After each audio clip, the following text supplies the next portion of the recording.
Thank you guys for coming today to cover us and to do this event. I wanted to start, I'm going to be very brief because I just want to get to as many questions as I can. I can do English, I'll answer Spanish if you ask Spanish. And then I'll answer it in English after I answer it in Spanish. So any other languages, I'll be able to do it. But those two, and then, look, when I took over Secretary of State, I'll refer you back to the hearings we had in the Senate in January about the role I hope to play. And I believe very strongly this president was elected. One of the reasons why he was elected, very specific things, but one of the reasons why President Trump was elected is sort of an understanding among the American people that our foreign policy was in need of a complete recalibration. A recalibration because the world had dramatically changed. Many of the institutions, policies, assumptions that our foreign policy was operating under were built upon a world that no longer existed. And it required us to re-examine that. One of the assumptions that I think we had lost during this period of time, and I don't mean to make this an academic lecture, but I wanted to give you some insight into the broader thinking, as I highlighted at that hearing less than a year, almost a year ago now, is one of the assumptions was the loss of the notion of the national interest in our foreign policy. At the core of foreign policy needs to be the national interest of the United States. Now that doesn't mean that there aren't issues and things we care about in the world, but at its core, the core principle of the national interest, the core principle behind our foreign policy needs to be our national interest. So you have to, first of all, define what is the national interest, and then you have to apply it. We defined it as we are in favor of foreign policies that make America safer or stronger or more prosperous, hopefully all three, but at least one of those three. And then it requires you to prioritize. Even the richest, most powerful and influential country on earth has limited resources, has limited time. And it has to be able to dedicate those resources and time through a process of prioritization. That includes geographic prioritization. It also includes issue prioritization.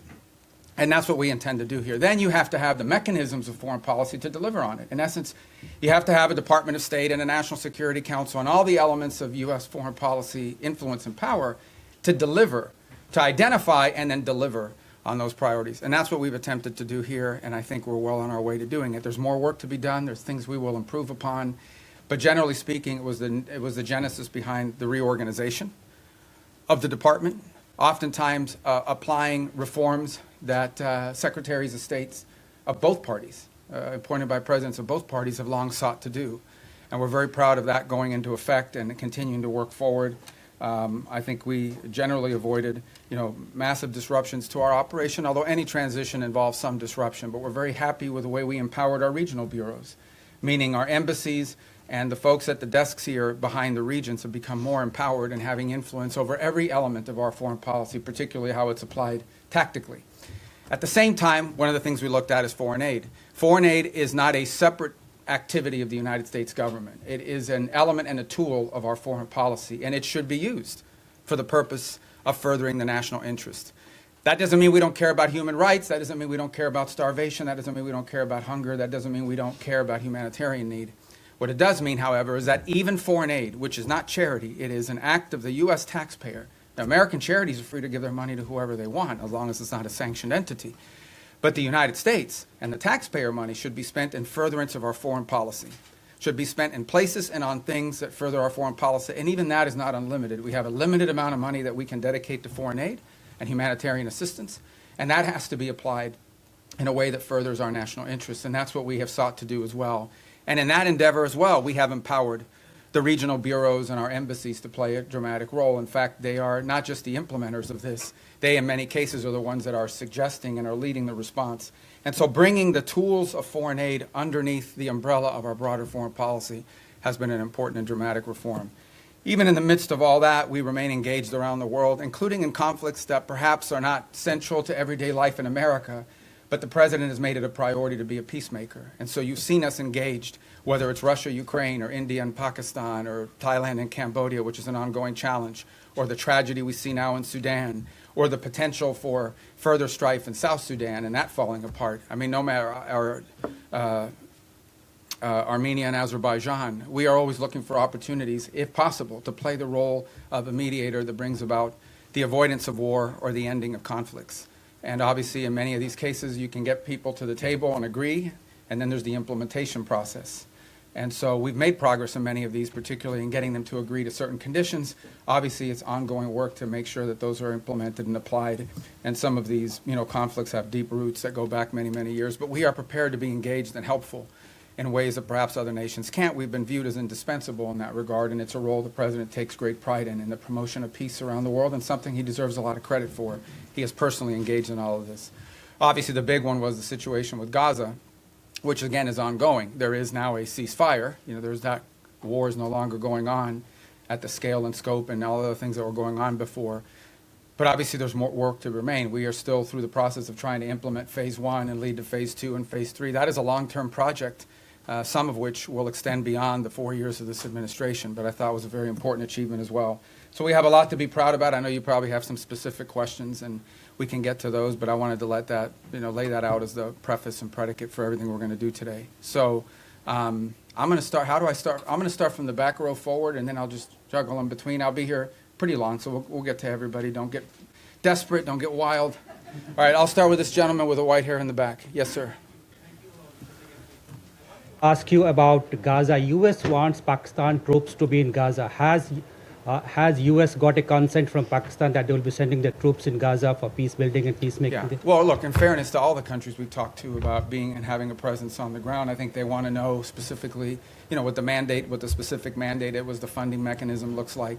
So we're very grateful to Pakistan for their offer to be a part of it, or at least their offer to consider being a part of it. I think we owe them a few more answers before we can ask anybody to firmly commit. But I feel very confident that we have a number of nation states acceptable to all sides in this who are willing to step forward and be a part of that stabilization force. And certainly, Pakistan is key if they agree to do so. But I think we owe them a few more answers before we get there. We're trying to make a lot of progress here with I think the next step here is announcing the Board of Peace, announcing the Palestinian Technocratic Group that will help provide daily governance. And then once that's in place, I think that will allow us to firm up the stabilization force, including how it's going to be paid for, what the rules of engagement are, what their role will be in demilitarization and so forth. Thank you. Next to you in the back. Mr. Secretary, thanks so much for doing this. I want to start with Russia-Ukraine. You mentioned that... Easy stuff, yeah. You mentioned your efforts. There are talks going on right now, starting today and this weekend in Miami. What are your expectations from those talks? And the president yesterday made it clear that he expects Ukraine to basically step up before Russia walks away. If you wake up in Odessa, if you're Ukrainian, this morning seeing Russians are bombing, your city, or if you turn on TV and listen to Putin, what he says, why would the Ukrainians, ignore what the Russians are saying publicly and believe in what they're hearing? Yeah, look, there's a reason why this war hasn't ended, and that is because there's complex factors at play. I know that sounds like a throwaway line, but it's true. What we have tried to do in this entire process, and let's be clear about this. I mean, the United States is engaged in this. The president says this, and I'll translate what I think he's trying to say to you in all of this, and I think he's been pretty clear about it, is it's not our war. It's a war in another continent. We have equities, we have engagement in this war, but it's not our war per se. But we have been told by everybody, I think everybody would agree, that there's only one nation on earth, there's only one entity on earth that can actually talk to both sides and figure out whether there's a way to end this war peacefully. And that's the United States. And we've invested a lot of time, a lot of energy at the highest levels of our government. I believe, President Trump has had more meetings with foreign leaders and others on the war in Ukraine than on any other subject, including trade. He's invested a lot of time. Steve and Jared have invested time. I've invested time. The Vice President, the Secretary of War, others, Secretary of Treasury, and more, have invested a tremendous amount of time and energy in this. And what we're trying to figure out here is, what can Ukraine live with and what can Russia live with? Sort of identify what both sides' positions are and see if we can sort of drive them towards each other to some agreement. Wars end generally in one of two ways. Surrender by one side for another, or a negotiated settlement. We don't see surrender anytime in the near future by either side, and so only a negotiated settlement gives us the opportunity to end this war. A negotiated settlement requires two things: both sides to get something out of it, and both sides to give something. And we're trying to figure out what can Russia give and what do they expect to get, what can Ukraine give and what can Ukraine expect to get. In the end, the decision will be up to Ukraine and up to Russia. It will not be up to the United States. So that's the role we are trying to play in this. And that's why you see so many meetings going on. This is not about imposing a deal on anybody. It is about determining what both sides expect and need to have and what both sides are prepared to give in return for it, and figuring out whether we can have those two overlap. And of course, that takes a lot of time and a lot of hard work. It can't generally be done in the media or in press conferences. I think we've made progress, but we have ways to go, and obviously the hardest issues are always the last issues. Yes. All right, I'm going to go to the next row, that gentleman right there with the glasses. Well, right behind you, because you're not the next row. That's the next row, right there. Yes. Thank you. I'd like to ask how you Oh, I'm view... sorry, I didn't see. Okay, Oh. go ahead, you can start. I thought I hadn't seen you, I'd seen it, but you can go, because you're first on that row. So. Okay, great. Thank you so As much. a well-oiled machine, ladies and gentlemen. So go ahead, I'm sorry, man. Thanks. I'd like to ask how you view recent escalation of tensions between Japan and China. You've been known for your tough rhetoric towards China over the years. Do you condemn China's recent provocative actions against Japan? Yeah, no, I think I've been nice to China, in terms of the work we have to do with them. And, I had another job. My job now is I represent the President of the United States and the United States in foreign diplomacy, and I think we've made good progress with the Chinese. The Japanese are a very close ally of the United States. I think these tensions are pre-existing. We understand that's one of the dynamics that has to be balanced in that region, and I believe that we feel very strongly that we can continue with our strong, firm partnership and alliance with Japan and do so in a way that continues to allow us to find productive ways to work together with the Chinese Communist Party and the Chinese government. Look, there'll be tensions, there's no doubt about it. I mean, at the end of the day, China is and it will continue to be a rich and powerful country and a factor in geopolitics. We have to have relations with them, we have to deal with them, we have to find the things we are able to work together on, and I think both sides are mature enough to recognize that there will be points of tension now and for the foreseeable future. Our job as part of responsible statecraft is to find opportunities to work together, because I think if there's a global challenge that China and the U.S. can work together on, I think we can solve it. And there'll be points of tension. We well recognize that, and our job is to balance these two things. I think both sides understand that. And I think we can do that without imperiling or in any way undermining our very firm commitment to our partners in the Indo-Pacific that includes not just Japan, but South Korea, and obviously if you extend further out, I don't want to leave anybody out, but India and Australia and New Zealand and all the other countries. And we also have growing and burgeoning relationships with countries like Vietnam and even Cambodia that we really haven't had, very close contacts with historically. But we've talked to them a lot lately, obviously through the context of the conflict going on with Thailand, but also to figure out opportunities to work together strategically. And I say Thailand, of course, we've had a very long and strong strategic alliance with them for many years. All right, now, yes, sir. Thank you. Gracias, señor secretario. Dos puntos concretos en español. Bajo esta lógica hemisférica, ¿han considerado ampliar la presión más allá de Venezuela o Colombia a regímenes como los de Nicaragua o Cuba? Y segundo, esta semana en el Congreso se denunciaba que México está mandando decenas de buques petroleros a Cuba con la preocupación de que eso financia la dictadura. ¿Debería México reconsiderar esta política de asistencia al régimen cubano? I'm going to answer in Spanish if that's okay, guys, and then I'll do it in English as well. And does somebody do closed caption on this? Can they do it? It doesn't matter because I'm going to say the same thing in English. Mira,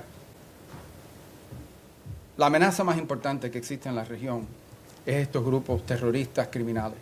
Es la amenaza que enfrenta a Colombia, la amenaza que enfrenta el hemisferio entero, pero es la raíz de la violencia en Ecuador, en México, en todo Centroamérica, en todos estos países. Es la amenaza más primordial de la región. Entonces tenemos gobiernos que cooperan en nuestros esfuerzos en contra de eso. Panamá, Costa Rica, Ecuador, El Salvador, la República Dominicana. No dejo a nadie fuera, pero son muchos que cooperan. Tenemos y seguimos teniendo muy buenas relaciones con los equipos de seguridad de Colombia. Entiendo que el presidente de Colombia es una persona inusual, pero encima de eso tenemos, al nivel institucional, tenemos muy buenas relaciones y con México.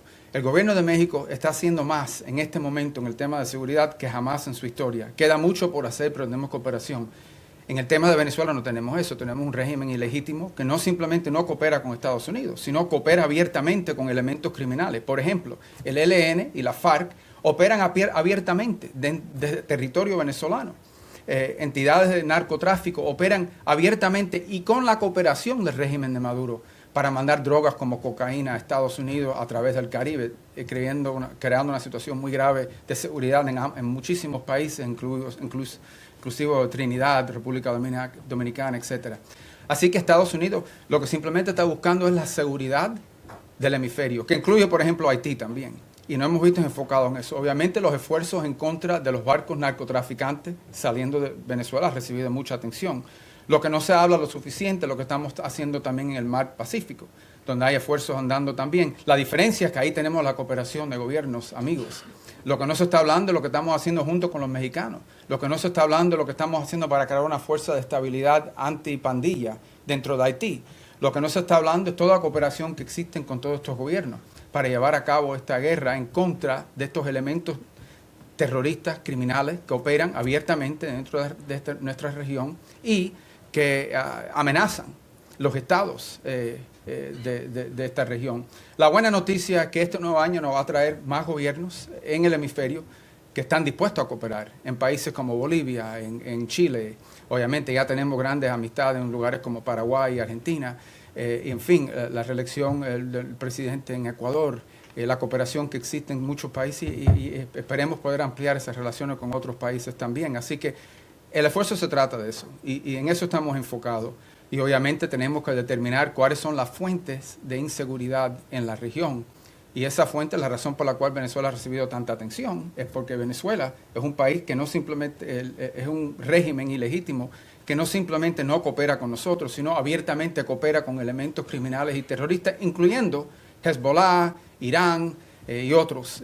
Y obviamente estos grupos narcos cooperan abiertamente desde ahí. The question that and it's a question many of you might have as well, is when it comes to the Western Hemisphere, the single most serious threat to the United States from the Western Hemisphere is from transnational terrorist criminal groups, primarily focused on narco trafficking, but they're in all sides businesses as well. So the good news is we have a lot of countries in the region that openly cooperate and work with us to confront these challenges. Mexico, their level of cooperation with us is the highest it's ever been in their history.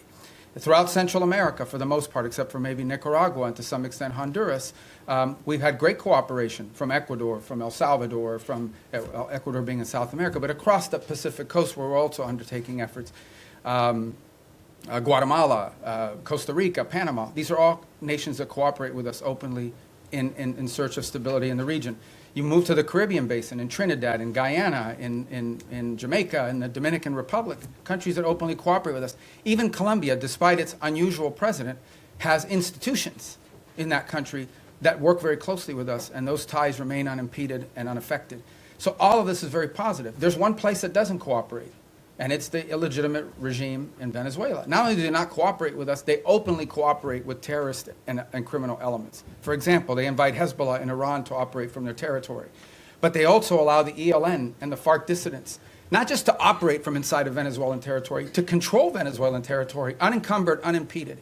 On top of that, we know that they are in cahoots with drug trafficking organizations. It's not just that they don't work with us against these organizations. Okay? It's that they openly, cooperate with these guys and allow them to operate. So these guys are, marching in and out, doing whatever they want from Venezuelan territory, and it's a challenge. And so that's why that's received so much attention. But I would urge you to not just focus on that, but also focus on all the other things we're doing in the region, including, for example, standing up this gang suppression force in Haiti, which we were looking for 5,500 forces. We already have pledges of up to 7,500 forces from a variety of countries. We've seen donors step up to fund that effort. That's a very important effort. It all ties together cohesively.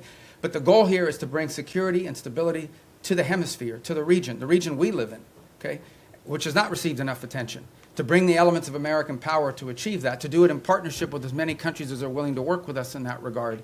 That's the goal here, and it's comprehensive and involves more than just one place. What makes Venezuela stand out is that the regime there actually cooperates with the terrorists. Yes, sir.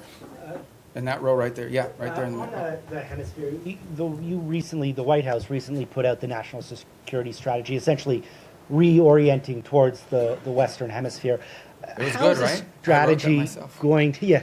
Well, I was involved. So in you it, can right? answer from both hats, I Yeah, guess. exactly. But how is that strategy going to dictate your relationship with other hemispheric powers like Canada and Mexico?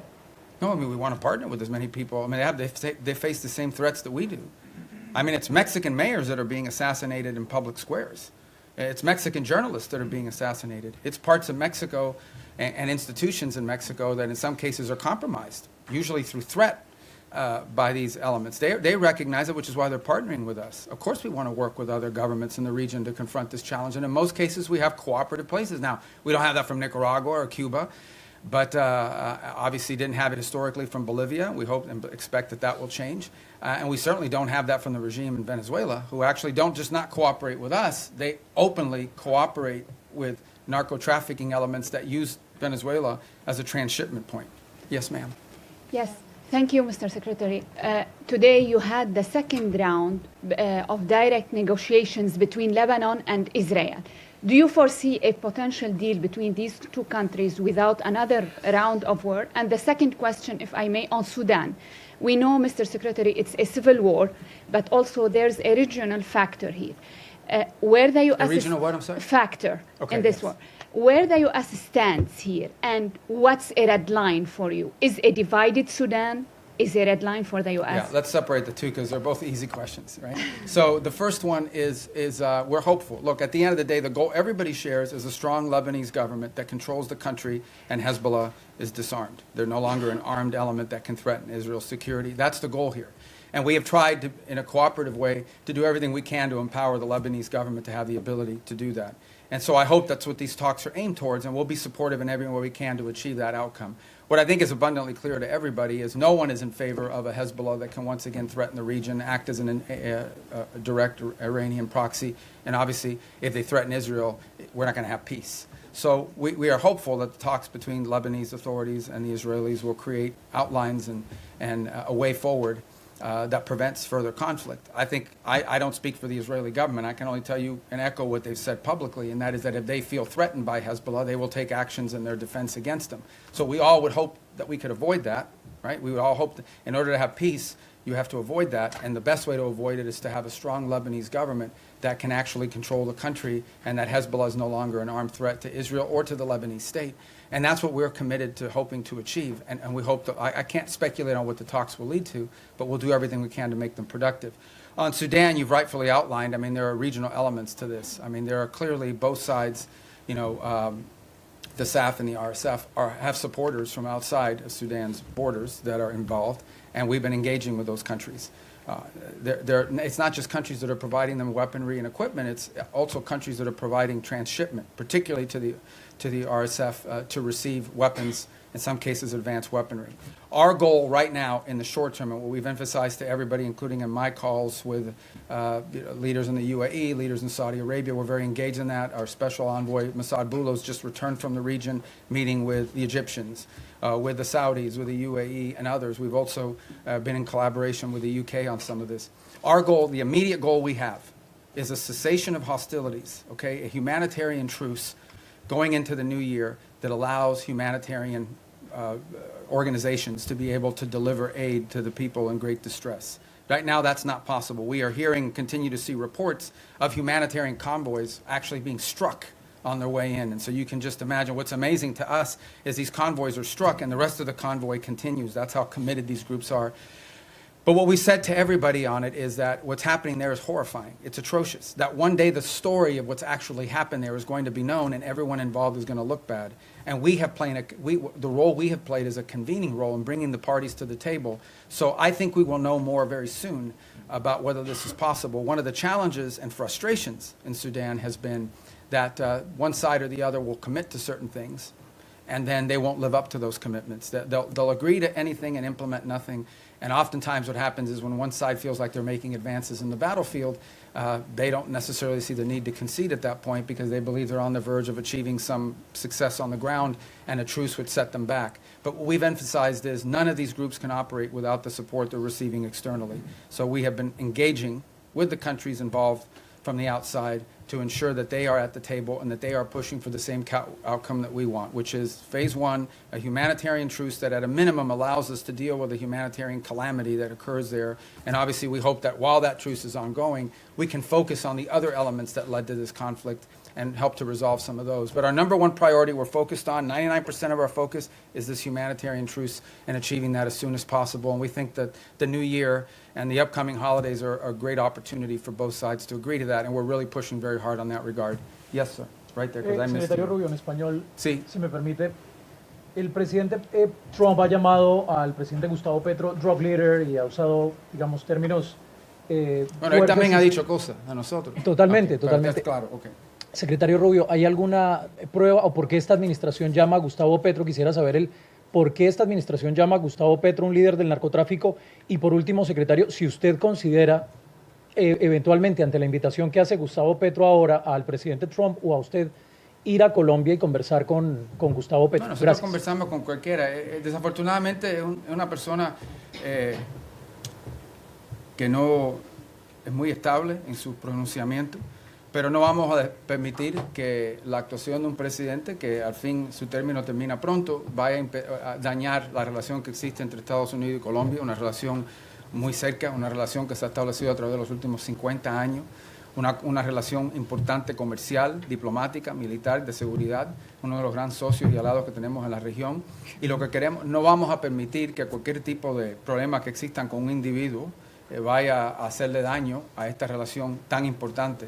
Esperemos que en el futuro exista la oportunidad de tener más cooperación a los niveles más altos del gobierno colombiano, pero no vamos tampoco a dañar, o no queremos dañar, a todas las relaciones que tenemos y los enlaces que tenemos, incluso con individuos en el cuerpo legislativo y también con oficiales electos al nivel local, muchísimos alcaldes y de diferentes lugares dentro de Colombia que también tienen muy buena relación con Estados Unidos y la amplia y estrecha relación que existe entre nuestros pueblos también. The question is again by Colombia. I said, look, we're not going to let sort of the pronouncements of an unstable individual over there to impact. We don't want to let it impact our broader relationship with Colombia. It's an important relationship, an important alliance. It extends through commercial, people to people, cultural, obviously security and stability, all of these things.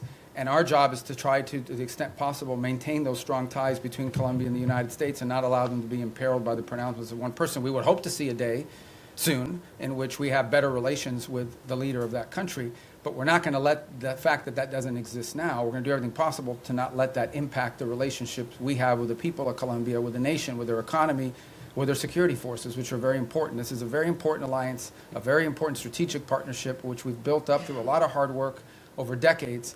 And we're not going to let that fall apart because of one person. If that changes and he changes, that would be great. And obviously, in May, there'll be a new president there and there'll be elections, and we'll work hopefully more cooperatively with whoever replaces the current president, but that's up to the people of Colombia. Did I not get your question? Go ahead. Thank you. Returning to Gaza, what is the U.S. understanding of what Hamas is willing to concede on disarmament? Reports suggest that Hamas might hand over its heavy weapons but retain its smaller arms. Is the U.S. prepared to accept partial disarmament as sufficient? Yeah, I'm not going to in get phase into the two? details of those types of negotiations. Let me just couch it to you this way. Everyone wants peace. No one wants a return to a war. If Hamas is ever in a position in the future that they can threaten or attack Israel, you're not going to have peace. Okay? You're not going to convince anyone to invest money in Gaza if they believe another war is going to happen in 2 to 3 years. So I would just ask everyone to focus on what are the kind of weaponries and capabilities that Hamas would need in order to threaten or attack Israel as a baseline for what disarmament needs to look like. Because you're not going to have peace. If 2 years from now Hamas is launching rockets or killing Israelis or carrying out, God forbid, another 7th of October type terrorist attack and so forth, you're not going to have peace. So who's going to invest in a peace? Who's going to invest in rebuilding a place that's going to get destroyed again in a future war? So that's why disarmament is so critical. Now, what that entails, we're going to leave that to the technical teams to work on. It would have to be something, obviously, that they're willing to agree to, that our partners can push them and pressure them to agree to. It also has to be something that Israel agrees to. In order for that to work, both sides have to agree on it, and we need the space to do it. But that's the way to think about it, okay? You cannot have a Hamas that can threaten Israel in the future. If they can, you won't have peace. So that's the goal. All right. Who's left in that row? Right there with the mustache. Or the...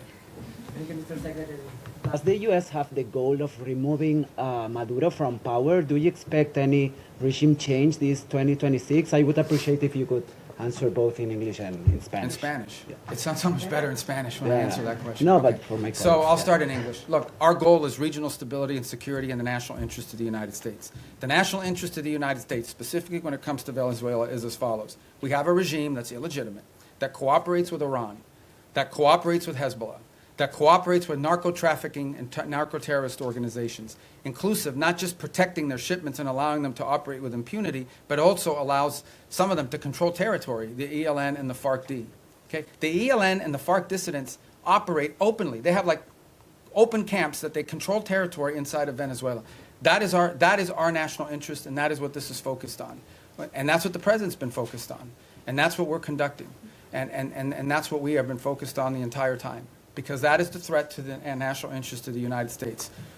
Now, do we consider Maduro legitimate? No. And by the way, guys, when I say these things about Maduro and his role in narco-trafficking, it's not, I hear his reports, Marco Rubio says it, it's not me. A grand jury in New York, in the Southern District of New York, okay, a grand jury in the Southern District of New York was presented evidence and came back with an indictment, not just against Maduro, by the way, but against a bunch of people in his government for narco-trafficking. A bunch.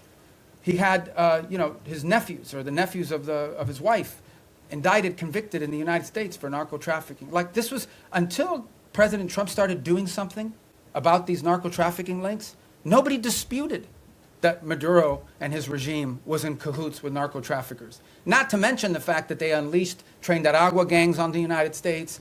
They've unleashed, a mass migration event, perhaps the largest in history. 8 million people have left Venezuela since 2014.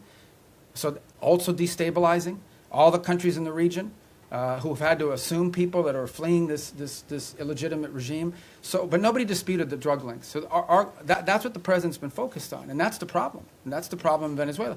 En el caso de Venezuela es muy simple. Es un régimen ilegítimo que coopera abiertamente con Irán, con Hezbollah y con grupos narcotraficantes. Incluso la ELN y la FARC que operan abiertamente dentro del territorio venezolano encima de los demás. Entonces, la amenaza que enfrenta los Estados Unidos es eso, que tenemos un régimen ilegítimo que coopera abiertamente con elementos terroristas, y por eso consideramos el régimen de Maduro un régimen terrorista, cooperan abiertamente con elementos terroristas que amenazan la seguridad de Estados Unidos. Punto. Ese es nuestro interés y en eso estamos enfocados. Okay, next row right there. You. Yeah. With all due respect for my colleagues, I'm going to ask this one in Spanish. Okay. Señor secretario, usted acaba de decir que no espera o que no es la intención de Estados Unidos que las diferencias con el presidente Gustavo Petro generen afectaciones para la relación con Colombia. Pero la verdad es que sí las han generado. Colombia fue desertificada, el presidente Donald Trump ordenó suspensión de recursos de cooperación para nuestro país y ya se están viendo consecuencias en materia de seguridad en Colombia. Nada más anoche asesinaron a 6 soldados colombianos, el ELN, con un atentado terrorista. Y la gran pregunta en Colombia hoy es ¿qué va a pasar el próximo año si Colombia elige un presidente de izquierda? Si las relaciones de Estados Unidos, las buenas relaciones con Colombia y el respaldo de Estados Unidos va a depender de que el pueblo colombiano elija un presidente que sea visto con buenos ojos por parte de esta administración. No, pero que esto no se trata de izquierda ni derecha. Esto se trata de una persona que simplemente no coopera con nosotros en estos esfuerzos. De eso se trata. Al final del día, el pueblo colombiano va a escoger el próximo presidente. Es una democracia, tienen elecciones, esperemos que se cumplan todos los requisitos. Tienen una larga historia de cumplir los requisitos democráticos. Aquí no estamos diciendo que Petro no fue electo democráticamente, aquí nadie dice que no fue así. Pero en fin, esto no se trata de izquierda ni derecha, se trata de tener en poder un presidente que coopera con nosotros. Obviamente, sin duda, la postura que era tomada en contra de Estados Unidos ha afectado a nuestra relación, no hay duda de eso ninguna. Estamos tratando de limitar eso lo más posible, pero también tenemos intereses que tenemos que proteger. Y tampoco podemos pretender, cuando tienes un presidente diciéndole a los elementos de seguridad que no cooperen con Estados Unidos, eso no lo podemos ignorar. Pero por otra parte entendemos que tenemos dentro del sistema colombiano, incluso al nivel legislativo, en el Congreso, en el Senado, también alcaldes y otros líderes políticos de ese país que sí quieren buenas relaciones con Estados Unidos, y incluso líderes que no son de derecha, que son de izquierda, pero que entienden la importancia de esa relación. Pero esto no se trata de ni izquierda ni derecha, se trata que si va a cooperar con Estados Unidos o no. Tenemos una larga historial de cooperar con Colombia, que fue un ejemplo y un modelo para la región, y ahora tenemos algo un poco menos, que es lamentable. Ojalá que eso cambie. The question was about whether the U.S. relations to Colombia is dependent on whether they elect a leader that's center-right or center-left. It has nothing to do with left or right. It has to do very simply with whether or not we have a leader there that we can work with. The U.S.-Colombian relationship, especially our security relationship, but also our economic one with a free trade agreement, is a model. It was a model for the region. We tried to replicate that Everybody would use Plan Colombia as an example of what you need to do in these other places. And we want to continue that. Now, no doubt, when you have the president of a country saying some of the things and ordering some of the things that he's ordered, it's going to have an impact on some of that relationship. Our job is to try to preserve and protect as much of that relationship as possible, but it will be impacted. But it doesn't matter whether the next president is center right or center left. That's not the issue. The issue is whether the next president is someone who's going to, once again, cooperate with the United States and restart these relations. That's what we seek. And if President Petro changes in his stance, perhaps that could change as well. But if he doesn't, obviously, it'll be up to the people of Colombia to elect their next president. Yes, ma'am, right there in the middle. I don't want you guys to think I'm only picking the Spanish ones, okay? I actually don't know who any, well, there's a list here, but I can't even read it without these glasses. All right. Go ahead, I'm sorry. Perdón. Secretario Rubio, usted lleva años denunciando el régimen de Nicolás Maduro y estuvo, entiendo, hace poco en una conversación telefónica donde hablaron el presidente Trump y Nicolás Maduro. Quisiera preguntarle cómo sintió a Nicolás Maduro en esa conversación, usted que lo conoce desde hace años, pues su comportamiento, si siente que está acorralado como reportan los medios, si está abierto a irse a otro país a cambio de un indulto, si ustedes estarían pensando en reunirse con él. ¿Cómo fue esa conversación? O sea, ¿qué nos puede contar del efecto que está teniendo sobre la presión? Yo no voy a comentar sobre ninguna conversación del presidente Trump con cualquiera del mundo, si existió o no existió. Yo no voy a comentar sobre eso. Voy a repetir lo que he dicho ya. Esto se trata de algo muy simple. Y esto se trata de los intereses nacionales de Estados Unidos. Y hay una amenaza regional que existe. Y en el caso de Venezuela no tenemos cooperación. Para empezar, que es un régimen ilegítimo. Segundo, que es un régimen que no coopera, es antiamericano en todos sus pronunciamientos y actuaciones. Y tercero, es un régimen que no solamente no coopera con nosotros, sino abiertamente coopera con elementos peligrosos, terroristas y criminales. Incluso ellos mismos lo son. Entonces es difícil llegar a un acuerdo con terroristas que están abiertamente cooperando con estos elementos peligrosos que amenazan la seguridad de Estados Unidos.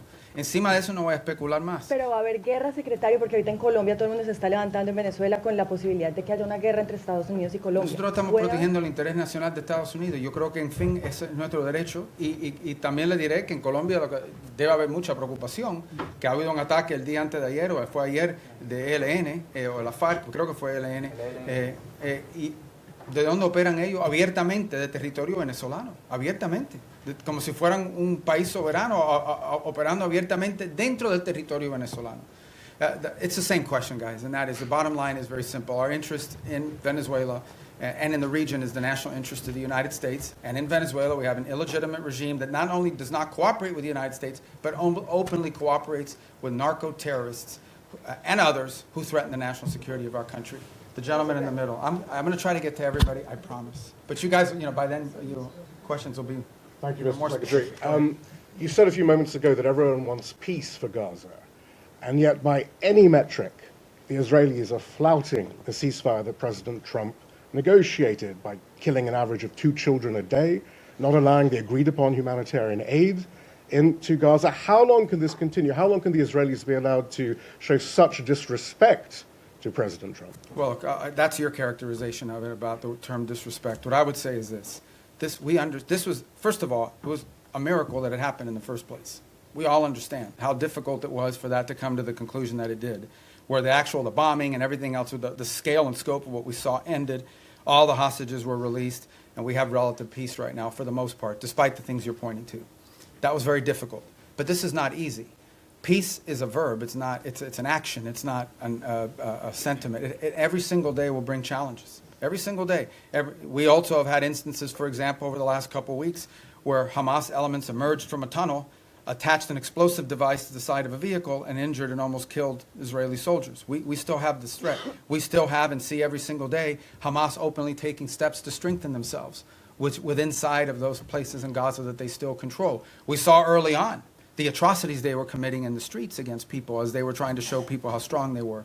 So I don't think I'm standing here to tell you this is going to be easy. This is an hour-by-hour, day-by-day challenge. It's one of the reasons why we have stood up this center there in operating in Israel, in partnership as well with another cell that exists in a regional country. It's why every single day there are meetings among both intelligence, diplomatic, and military officials of multiple countries that help bring about this deal to manage this. And that's why it is so critical.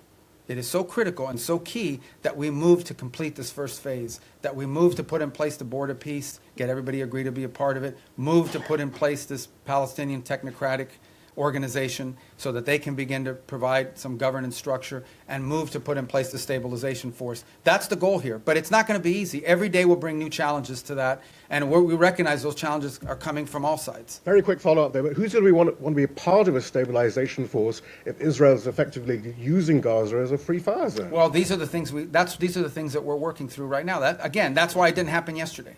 That's why we didn't, I don't mean yesterday literally, that means why we're not there yet. This is the hard work of diplomacy and peacemaking. Peacemaking isn't just signing a piece of paper, it's actually complying with it. And compliance oftentimes requires, in many cases, in most cases, requires daily, constant follow-up and nurturing. So that is why we are in such a hurry, and I say as a priority, to get to this point where we have the stabilization force in place, overseen by the Board of Peace, and ultimately a Palestinian technocratic entity that can increase in its capability to provide governance. The stronger they are, the weaker Hamas will be in terms of threatening Israel. And I think the more security Israel should feel and the less need for some of these things to happen. But no one's claiming this is going to be easy. We have to work on this every single day. We have people in this building and deployed abroad. This is all they do. 24 hours a day, day after day, elements of the State Department, the Department of War, and all other agencies, including Jared and Steve, and even myself, who talk or do something about. There isn't a day in the last, since this was signed 2 months ago, that I haven't had to do something with regards to making progress on the phases of this ceasefire. Yes, ma'am. Right next. Thank you, Mr. I'm sorry. Secretary. I'm going to get to you guys. I'm coming. See him going down the rows like this. Thank you. So right behind you, because I'm still in that row. Thank you, Mr. Secretary, and thank you for having the Has briefing. anyone ever done this where they go like all the rows? No. You're going to look so good to your editors. You know? All right, go ahead. Caroline Lumetta with World News Group. Several faith-based organizations have been calling on the administration to reopen the U.S. refugee admissions program, particularly for religious minorities facing persecution. That includes Afghanistan, Syria, Iran. Is it going to be a goal in 2026 to expand that program again beyond South Afrikaners? Yeah, so here's the problem, okay? In the last 4 years, we had a flood of people enter this country through a variety of means. So that's what we confronted. We have to stop that. And we did. We've been successful. You see the border secured, the number of illegal entries has completely collapsed. And now we're facing a second challenge, and that is we've admitted a lot of people into the United States. And perhaps the overwhelming majority of them are not bad people and so forth. This is all true.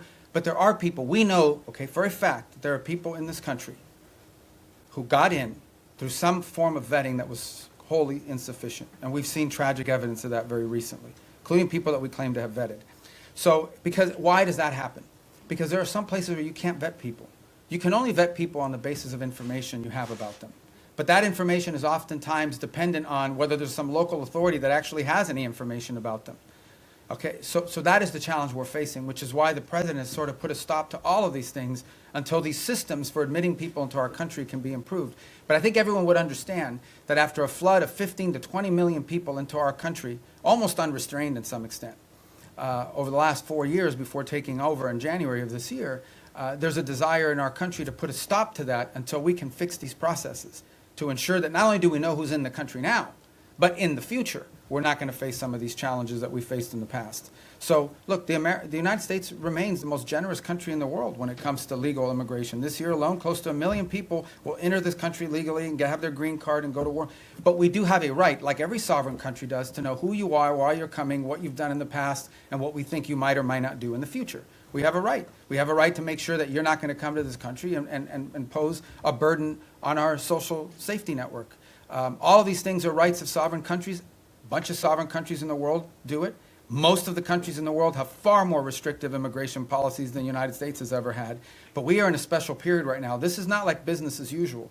This is, right now, we are less than a year removed from the most reckless migratory incompetence in American history, where a flood of people and mass migration events entered the United States. And they can claim all they want that they vetted people. This is just not true. Some of them were cursory vetting, and in some cases you couldn't vet them because the countries or places they came from had no documents upon which they could be vetted on. So that program will be studied, and it will not be restarted at the scale and scope it was until we are comfortable that it is one that we know everyone who's coming in and who they are and whether they meet the criteria for admission to the United States. Do you have any sort of Thank timeline you so for much, that? Mr. Secretary. A follow-up on the conversation between President Trump and Maduro, because the day after the conversation, the president said he was going to be meeting that gentleman very soon. Is this still being considered? Is the president still considering that? Is still a chance for diplomacy on Venezuela? And also, any role that you see Brazil could play? Because just a few weeks ago, President Lula spoke with President Trump and Nicolás Maduro, and he offered to help to mediate the conversation. Yeah, I'm not going to comment on any, as I said, I'm not going to comment on the president's talks. I will just point you to the fact that the thing about this president, that I think you've seen, is he's willing to talk to anybody. He's willing, he doesn't view talks as a concession. But I don't have any update to you on what comes next in that regard. I have no reason to express skepticism or optimism about it. I'm just not going to comment on what the president has available to him as options across the range of options that include diplomatic options. And how about the conversation with Lula? I mean, I think he said to us what he has said publicly, and that he has a willing to play a positive role in that regard. You know, the president's had 2 phone conversations and 1 meeting with President Lula. I think we've made progress on some things, including on trade. We have more work to be done. The 2 presidents got along. We felt that was important in terms of those conversations. I've talked to Mauro, their foreign minister, on it, including this earlier this week. And we have a lot of issues in common with Brazil that we'd like to work together on, and strong links. Being from Florida, as an example, I know how important Brazil has been to us as a partner. We've had some disagreements on a couple things over the years as well. But I feel like that relationship is on a positive trajectory. But as far as its role in Venezuela, I don't have anything to provide you on that today of any specificity. Just a quick Yes, sir. follow-up on the tariffs, political tariffs No, in I got to Brazil. get to him. Okay. Thank you, Mr. Secretary, and thank you very much for doing this. On phase 2 in Gaza, when is the soonest that we could see that being implemented? And then separately, you said at the top that you want the US to play the role of mediator that brings about the avoidance of war and ending conflicts. How do you square that position with a possible military intervention in Venezuela? Thank you. Well, first of all, a couple things. Wanting to pursue peace and secure peace does not necessarily come at the expense of your national interest. We reserve the right and retain the option of defending our national interest. Now, in the case, again, we're going to talk about Venezuela. Let's be clear. Maduro has made multiple deals with elements around the world, including with the Biden administration. Okay, Maduro made a deal with the Biden administration, and here's the deal he made. And I only say this to you not because we want to get back to that deal, but just as an example of why the guy cannot be trusted to keep deals. It's a problem. Okay, somebody breaks deals multiple times, you have a right to be skeptical they're ever going to keep the deal. He made a deal, and as part of that deal, they lifted sanctions. They released his 2 nephews from federal custody after their conviction. They sent back his bagman, Alex Saab, and all these sorts of things. He released political prisoners, and he promised to have free and fair elections. He didn't have free and fair elections. He rearrested or exiled most of those political prisoners, so he pocketed all the benefits and lived to none of those commitments. So, look, it's hard to have and do a deal with someone who never keeps a deal. Now, on the broader perspective of what you're asking about, let's be mature here. Yes, there are issues where we want to pursue peace if that is possible, but we also have our national interest. If our we're not going to reach a peace deal with narco-trafficking bans. We're not. We can't reach a peace deal with MS-13. We can't reach a peace deal with Tren de Aragua. We can't reach a peace deal with the ELN or the FARC that are still pumping drugs into the United States or any of their cartels in Mexico. You can't do a peace deal with these people any more than you could do a peace deal with the mafia. So I think it's important to understand that's different between warring factions and nation states around the world where we feel like maybe we could act as a bridge to bringing about the differences. But when you're talking about things that directly implicate the national interest of the United States, and no one can argue that transnational criminality and terrorism in our hemisphere is not a threat to the national interest of the United States, we reserve the right and have the right to utilize every element of national power to defend the national interest of the United States. And no one can dispute that. And every country in the world reserves the same option. We just simply have more power than some of them do. And phase 2 Gaza? Oh, phase 2 Gaza, yeah. I mean, we got to complete phase 1 to get to phase 2. That's why we're working every day to get there. Look, guys, if this stuff was easy, it would have been done already a long time ago. This is a complex situation. No one would dispute it, but it's important. What we achieved already, what the president achieved ending that war already was something no one thought was possible. Everyone thought that the last episode was going to be an Israeli incursion into Gaza City that would lead to massive loss of life and the hostages would never be reunited with their families. And today, as we speak, all the hostages that were living are back, all but I believe one of the bodies has been returned. No one would have believed that 6 months ago. So that in and of itself, but that is not the end of the story. We want to continue on this. But what we're talking about is dealing with something that no one has been able to solve in 30 or 40 years. No one.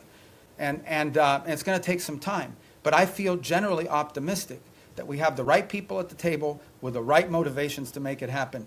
But no one is claiming to you that this is going to be just a straight-up trajectory. It's going to have its ups and downs. It's going to have its, good days and bad days. The important point is that the momentum and the trajectory on it is a positive trajectory, and we're investing, high levels of our government every day in trying to make that happen. But we can't do it alone. We have all these other partners that we have to include. So I would focus you on, let's get the board of peace in place and announced. Let's get the technocratic Palestinian group in place, and then let's get the stabilization force in place. And then we can move on to the other elements, the phase 2 and phase 3 of the plan, that hopefully will be what will be enduring. And the work of putting phase 2 and phase 3 in place is going to extend far beyond the next 3 years. I mean, this is a generational commitment, but we want to leave those pieces in place for the next administration to continue to build upon, even as we achieve phase 1 and parts of phase 2 during this administration. Yes, ma'am. Yeah, Mr. Secretary, some of your former Democratic former Senate colleagues who considered you one of their most trusted bipartisan partners have, since you joined the Trump administration, accused you of abandoning some of your former principles and positions. And 3 or 4 have said they regret voting for you. I had 99 votes. I could have spared 4. What's your response to that? And more importantly, how do you think about building and maintaining bipartisan consensus and cooperation on foreign policy at this moment, especially because that will be necessary to sustain President Trump's legacy after he leaves office? I mean, we live in a very different time, unfortunately. I engage with senators, for example, from both parties. Just saw a bunch of them the other day all the time. And obviously, but politics today is very different than it was 10 or 20 years ago. It just is. I'm not in that anymore. I'm no longer in a political office, but I know political offices. I served 14 years in the Senate, and politics is real, right? I mean, there's also not a lot of benefit to a Democratic senator saying what a great guy Marco Rubio is in this current political environment, or anyone in the Trump administration for that matter. So all I will tell you is I get up every day, we go to work, we get work done, we do cooperate and work with. They don't always agree with everything we're doing, but I have a lot of people in the Senate, particularly chairmen of key committees that we interact with. There's things people can say and do in the public that because of politics and private that they can't say or do in public. But I don't know what else to comment on that other than one more point, and that is, I think this is important. I think people have lost sort of their mindset here a little bit, okay? The foreign policy, the State Department is not its own government, okay? The Secretary of State is not its own government. I'm appointed by the President, confirmed by the Senate, and then, or nominated by the President, confirmed by the Senate, and then appointed by the President. But at the end of the day, the person the people of the United States elected to be the President of the United States and the Commander-in-Chief is Donald J. Trump. That's who they elected. And my job, and the job of the people in our administration, is to implement the President's foreign policy. We provide advice, we provide counsel, but ultimately our job is to take what the President wants to do, take his vision, and implement it. Come up with options for implementing the President's vision. That's my job today. When I was a senator, I represented the state of Florida. Today, I am the Secretary of State for Donald J. Trump, the President of the United States, and my job is to implement the President's foreign policy, provide advice, provide counsel, provide ideas, provide for opportunities and ways in which his foreign policy can be implemented. But in the end, our job is to implement that. And why people think that somehow foreign policy can be divorced from our republic? That's not the way our Constitution works. The Constitution does not say you elect the President of the United States and then you put in place a State Department to undermine the President if the person who's the Secretary of State doesn't agree with him. That's ridiculous. That's stupid, really. And I don't know why anybody would think that. So that's the job I have, and that's the job I'm proud to do. I think we've made a lot of progress. We have a lot more work to do. All right, on our row right there from Italy, right? I know you from the... Yes. Do you cover us now, or are you on Capitol Hill still? No. Everything. Both. So you're like a Capitol one-man Hill bureau and for the as whole well thing. as All here. right. You're like me. You have 2 jobs. Good. Yeah. All right. Thank you, Mr. Secretary. So the United States, on one hand, are mediating with Russia to end the war in Ukraine. But on the other hand, the Russian foreign minister yesterday or the day before said it would be a fatal mistake from the U.S. To block the oil tanks from Venezuela and trying to overthrow the Maduro regime. So what kind of what's the assess that you're doing, and are there any safeguards in place to avoid escalation with Russia? And then I have another question about the Hezbollah, sir. Yeah, we're not concerned about an escalation with Russia with regards to Venezuela. I mean, we've always expected them to provide rhetorical support for the Maduro regime. I think they have their hands full in Ukraine, and if he's watching, Sergei, Merry Christmas. And but at the end of the day, I expected them to say what they were going to say. The rhetorical support, we understand what that's at. It's not a factor in how we consider this whole thing. And then, if I may, about the Hezbollah, I know you already answered, but I wanted to ask you if the US administration is considering a broader military support involving also potential Arab partners, not only in providing weapons, but also going into the field to disarm the Hezbollah if the diplomatic talks will fail.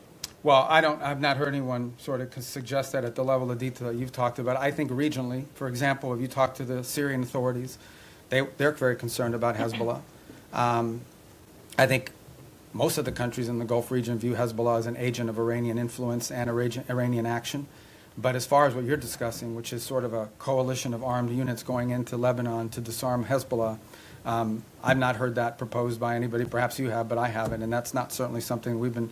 Senator Graham okay. was talking about this at the my former Congress. colleagues, yeah. Well, you should ask Lindsey about how he's going to put that together, because, but we just haven't heard it. I'm not saying you may not hear that one day in the future, but I think what is clear, and I think maybe perhaps what Lindsey is speaking to, is that it is clear that if you talk to leaders in the region in all these countries, they all have the same goal, perhaps not, which is to ensure that Hezbollah can no longer play the role that they've played in the past, not just threatening Israel, but being an agent, an open agent, really a proxy of Iranian influence in the region. Thank you. Next. I didn't get to you. Oh, I'm in the new row. Okay, go ahead. Okay, thank you so much, sir. You have previously said in the past that you and the administration are committed to fixing the backlog of visas for foreign-born priests and other religious workers, whether that be through the Religious Workforce Act, or through maybe a standalone process. Is there any update you can give on the status of that and what's being done to I think we'll have hopefully more to fix this announce issue? on that early next month. Okay. Yeah, early next month. Okay. We've worked closely with a lot of the religious authorities to do that. Obviously, depending on the denomination, we're not discriminating in favor of one versus another. Mhm. Some denominations are more professionalized in terms of what they're able to provide us with and sort of information versus others. Some of it depends the country they're coming from, because, we have to be careful not to be waiving, we have country-specific requirements depending on the country they're coming from. But I think we have a good plan in place to put that into effect. And I know we've worked with a number of denominations in that process. Obviously, one of the big users of that system is the Catholic Church in the U.S., and so we've worked with the Conference of Bishops.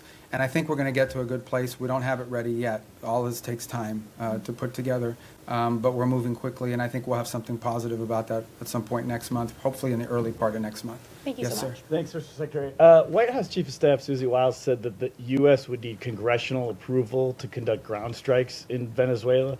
Do you share that view? And on your response today on regime change, Wiles already acknowledged that the point of the boat strikes was to pressure Maduro, i.e. have him leave. Why not just acknowledge that this is a regime change? Do you have the quote she said?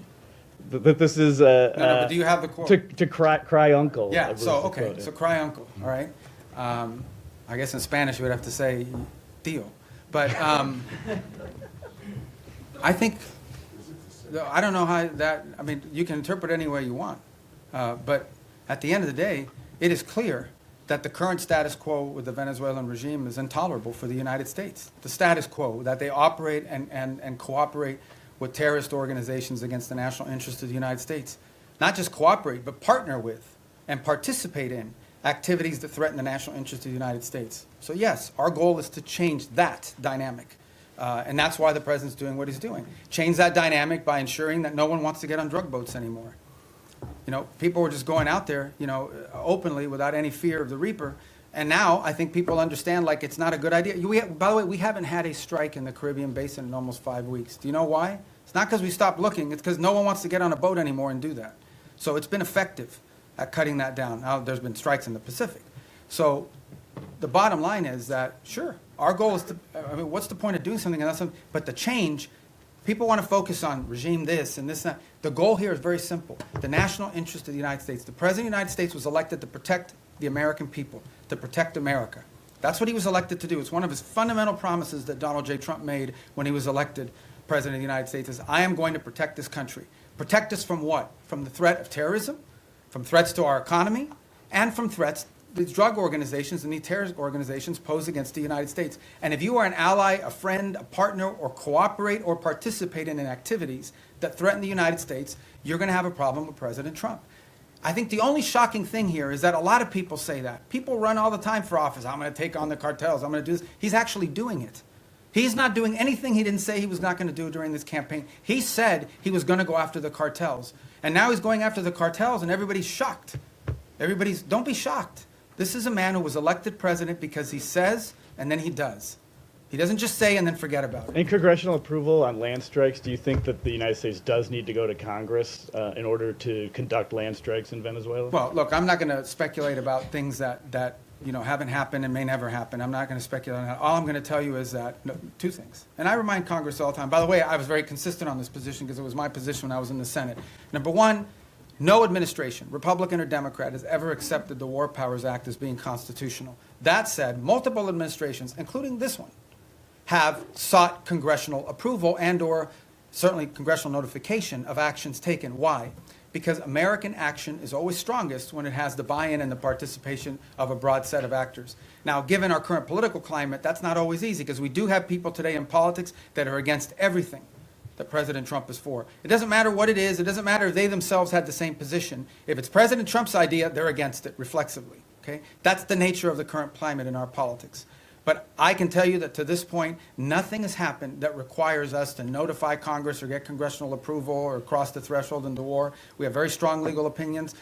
We have now briefed Capitol Hill 23 times, 23 briefings, bipartisan briefings on Capitol Hill. I have personally participated in 6 of those 23 at the highest levels of the committee, but then the full House and then the full Senate, which, by the way, are always interesting. Okay, get it. I've been there before, okay? So I was part of this thing in the past as well.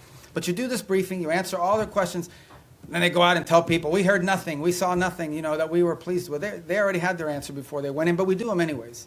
And we continue to do them. Not to mention the individual calls I've had with leaders in Congress. And I'm not going to disclose what those are. So everybody over there doesn't know what we're doing, they know why we're doing it. And we've kept Congress fully apprised, and we'll continue to do so. Yes? Thank you, Mr. Secretary. The settlers' violence is rampant in the West Bank. The what is, I'm sorry? The settlers, yes, the Israeli settlers' violence in the West Bank is being escalating, is increasing. Also, Israel is building around 20 settlements unit. Doesn't this undermine your own effort in the peace process? And also, if I may, on Gaza, the humanitarian situation is dire. The babies have been frozen to death because of the weather.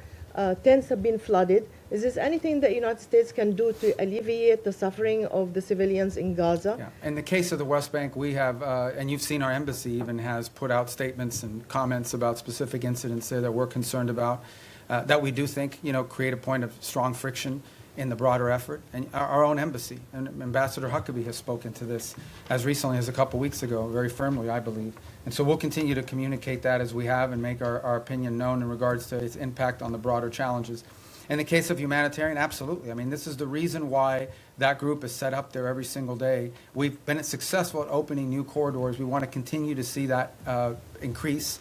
We want to continue to see the flow of aid increase into those parts of Gaza that are still under Hamas control. But it also goes back, not to sound like a broken record, to why it is so critical to have the border peace put in place and the Palestinian technocratic group put in place. Because that allows us now, when you have this technocratic Palestinian group in place and a stabilization force to provide security, it now allows us to have someone we can work with to turn over the humanitarian aid to and have them be the ones that help distribute it along with these international partners.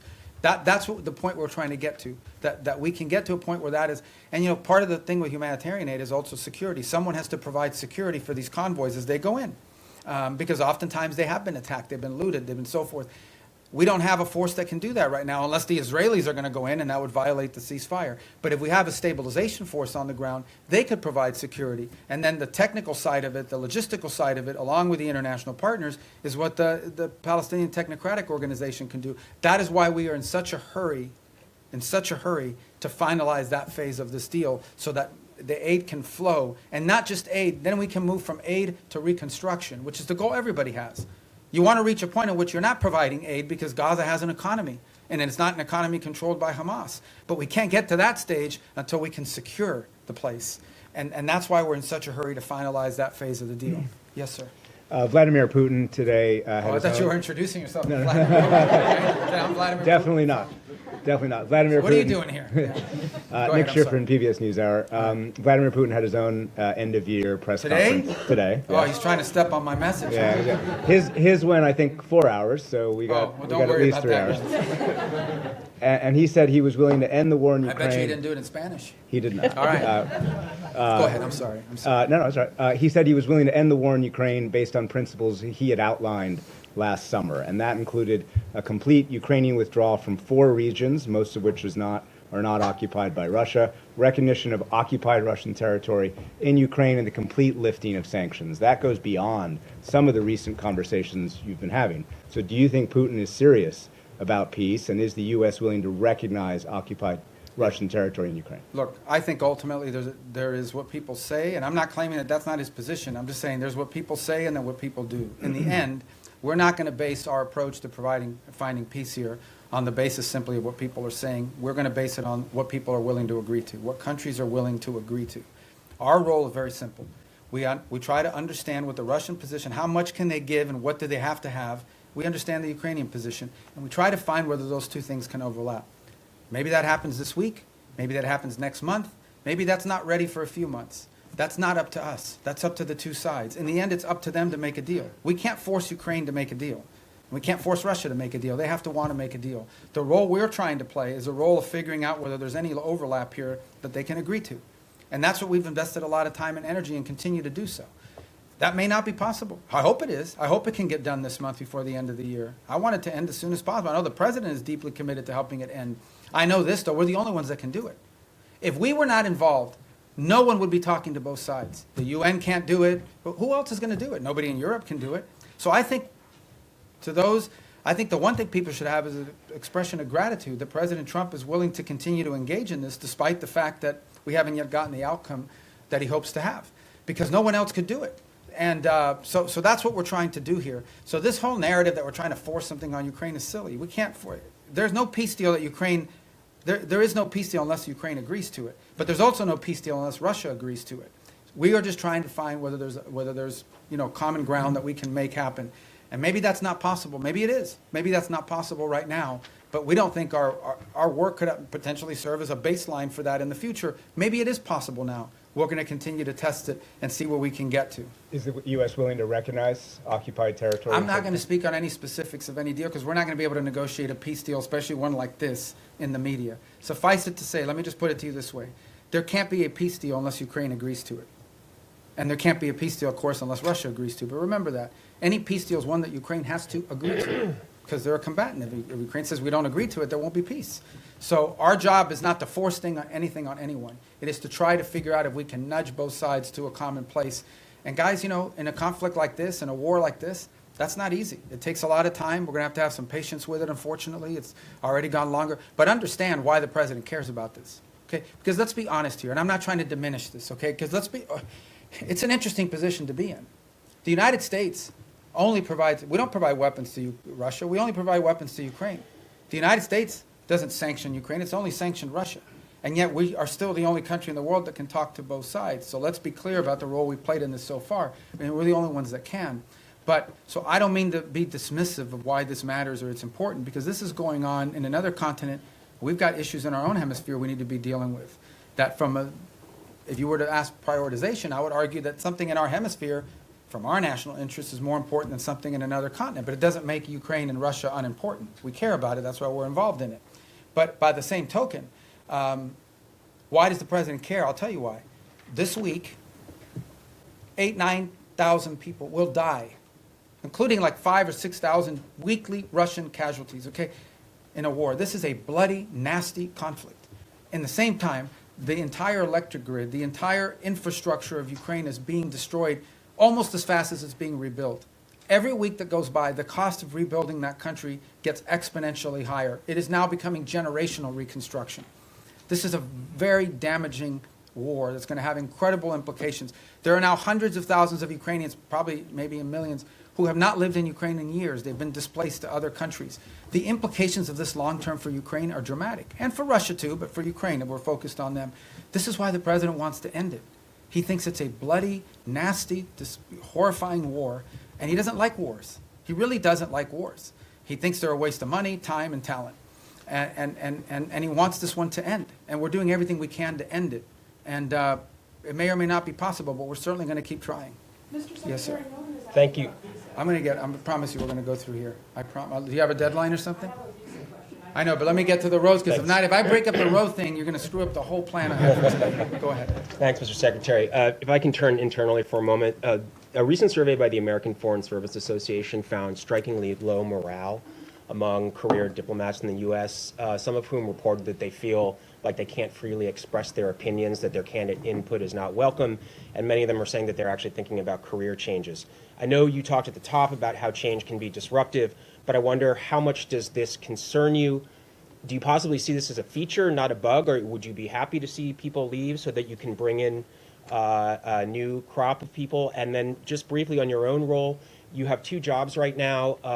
Your travel schedule seems a bit lighter than your recent predecessors. You didn't attend the last NATO foreign ministers gathering and had your deputy go.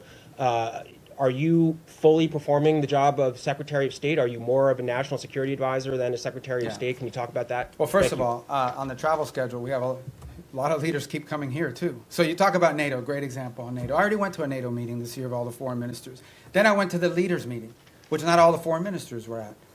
And then on top of that, that week is the week we had Rwanda and the DRC coming to the United States on a deal that I was working in. So as far as the travel schedule is concerned, we have a lot of leaders constantly coming here. We have leader meetings every single week for the most part up until last week. So there's a lot of work to be done. On the Foreign Service, we have very talented people here. I saw that report somewhere. That's from the union. It's from a union survey. All I can tell you is that today Foreign Service officers are more empowered at the regional bureau than they've ever been. I get descent cables. I get cables every day from all over the world that provide the baseline for a lot of the ideas that we pursue. There isn't a week that goes by that I don't send back 2 or 3 cables with notes about, let's turn this into a policy proposal.